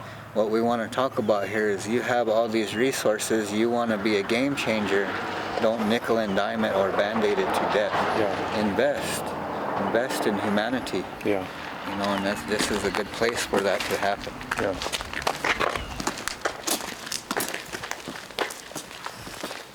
One of my sons, he went after Standing Rock. So the youth that organized in Standing Rock, some of them were from Chicago. Oh, And so he went to Chicago to stay with them, hang out. So in their organization there, they're on, I forget what you call it, but it's the Chicano community, Okay. south side. okay. And so there's literally tracks that run through there. So there's the African American community on the one side of the tracks and the Latinos on the other side. Yeah. So they crossed the tracks and they went to some abandoned buildings on the African American side, and there's a lot there. It looked like it was a good place for growing something. Oh. And so they went over there and they didn't ask permission, they just went over there to the lot, cleaned it up, they put up a teepee, lit a fire, and they started going there every day and nurturing their ground to build a garden. Oh. So they built this garden, and when they started to get into that point where they're actually tilling and putting seeds in the ground and the teepees there and all these Latino and Native American people doing that work, the gangbangers come over. Uh-huh. Big black men, they come over there. What are you guys doing? We're growing food. And they kind of didn't know how to respond to that. We're growing food. Well, what's that? That's a teepee. A teepee. And they kind of got fascinated after that. Well, a teepee? What do you mean a teepee? All the Indians are dead. That's what the black people told them. And they said, no, we're not. We're still here. That's a teepee. It's a real teepee. You could go in there and check it out. So these gangbangers, they had this conversation like that. They go over there every few days. So they said the next few days we went over there, some of those families of those gangbangers, they come over there. No. We heard you're growing food over here and that you're Indians. We're curious. Uh-huh. They start making relations. Oh. Pretty soon the black and Latinos are working in this garden together. Wow. And same kind of thing here. They learn to plant together. They learn to harvest together. They're cooking together now. They have a relationship. So just in that act of let's go do something, we don't know what we're going to do, but let's do something, they created a little spirit of unity in that community, in that little neighborhood. Now they go back and forth across those tracks and support each other's gardens and do things together, whereas all these programming from the city and police and everybody else, they couldn't get them together to make peace. Yeah. And yet it happened organically because of the process of growing food. And when I think about it, that was a ripple effect from Standing Rock. Yeah. How my son ended up there with these Latino kids, and how those Latino kids realized that as indigenous people, we should be doing things like this. Yeah, maybe you can get us a number or a contact or something. Maybe we're in Chicago, we can go check that out. Yeah, you bet. Yeah. Yeah. And it was neat because when I went there and I lived with Uncle Leonard for a year or two, and I think it was in the early 90s. And so we went to Chicago and we sweat lodged in the hood. Oh. And it's all in the middle of the heart of Chicago, there's a sweat lodge there. And so when my son went there to do this gardening, I think it was just like last year, a year before, he said, Dad, we sweat in that sweat that you always talk about. Oh, wow. He said the sweat here was here for like 30, 40 years. Wow. And they know Crow Dog and they know all of us already, just from our names. And they said it was nice because we got to sweat in that same spot that you and Grandpa talk about. So it's still there, they're still using it, so that was exciting to hear Wow. that, And then even that in urban Chicago, that they still have that ceremony they can go to Yeah. and utilize that. So it was pretty neat to hear that it was still operational. Yeah, we was out there some years ago and Uncle came out there and We didn't do it in a teepee, but we had a little community center. We've really been on the road since January, and I've only been home in my home for 2 or 3 weeks since January 1st. I've only been home, you know. I work really hard to fix the garden, and my son he maintains it while I'm gone. But you know, everywhere we go with you know, making relations with people, and they take us in their homes, and it's like home because we have all this ceremonies that binds us together, and the tobacco and this water, because we all need this water, and we use this tobacco to pray. We use these different herbs and plants. Everybody wants to know how the spirit of Native people. And that's what we have. We have something. We have the sweat lodge. We have these things, and we have survived. You have survived. You're here. After the massacre, and after 1973, we're still here. And the spirit of the prayers of grandma's grandma, grandpa.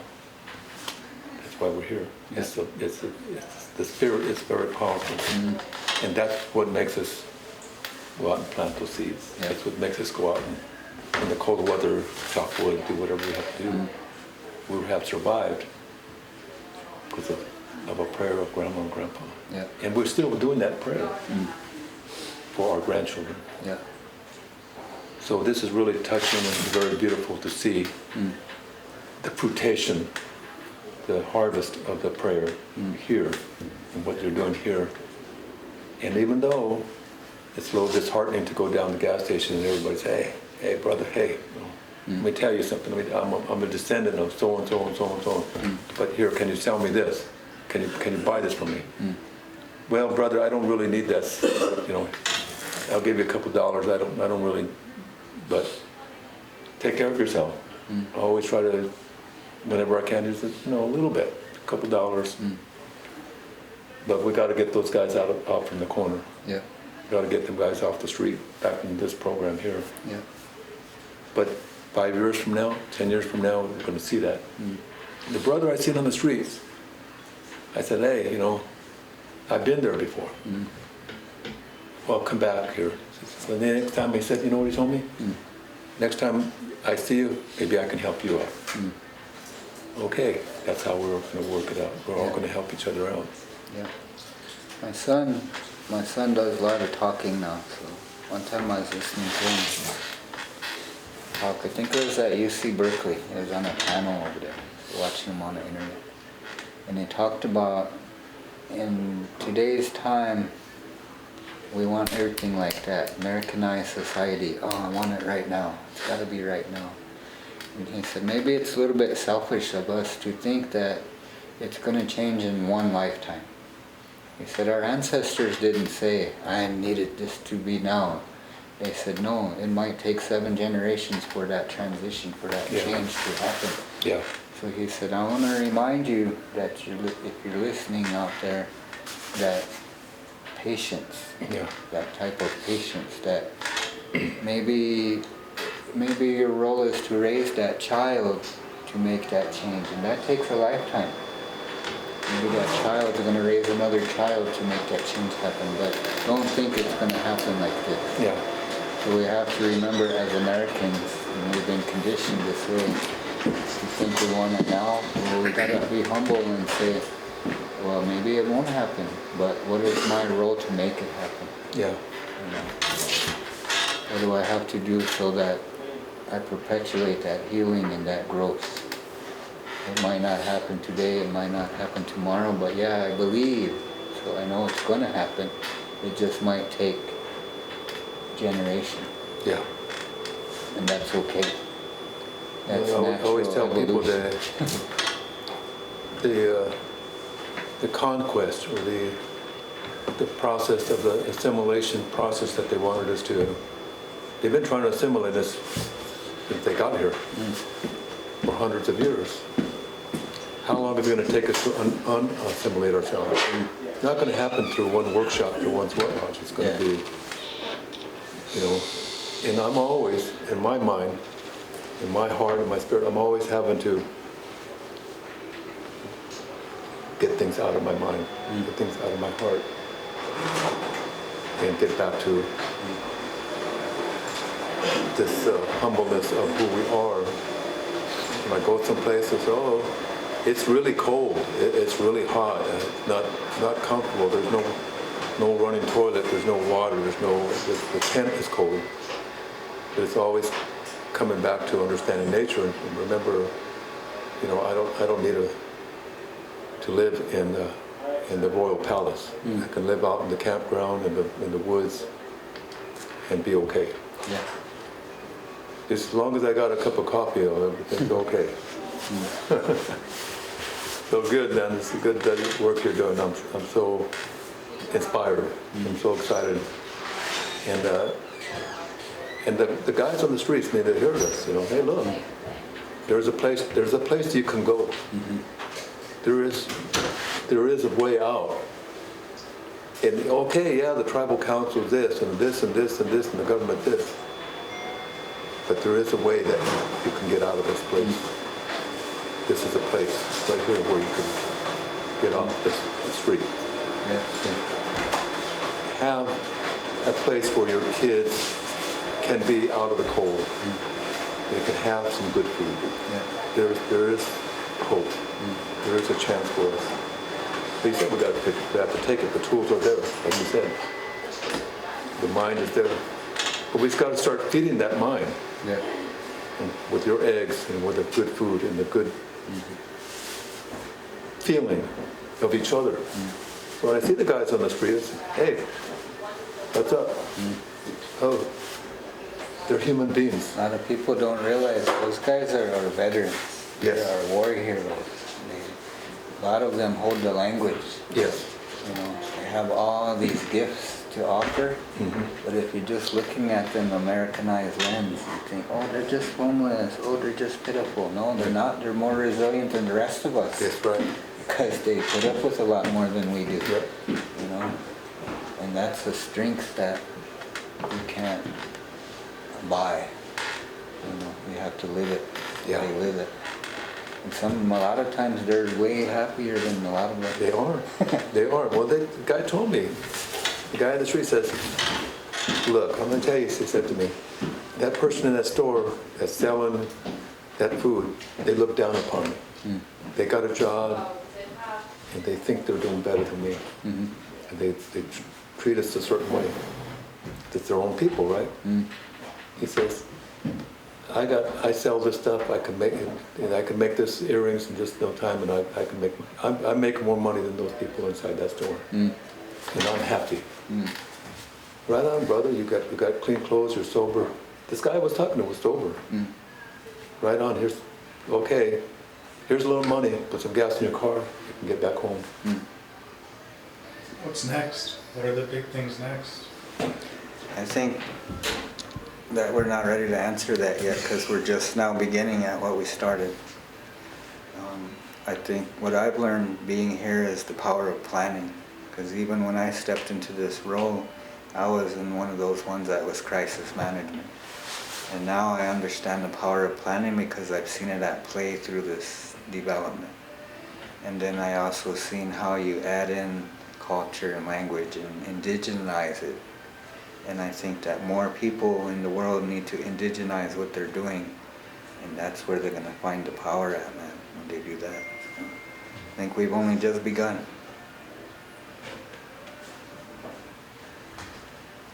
Alrighty.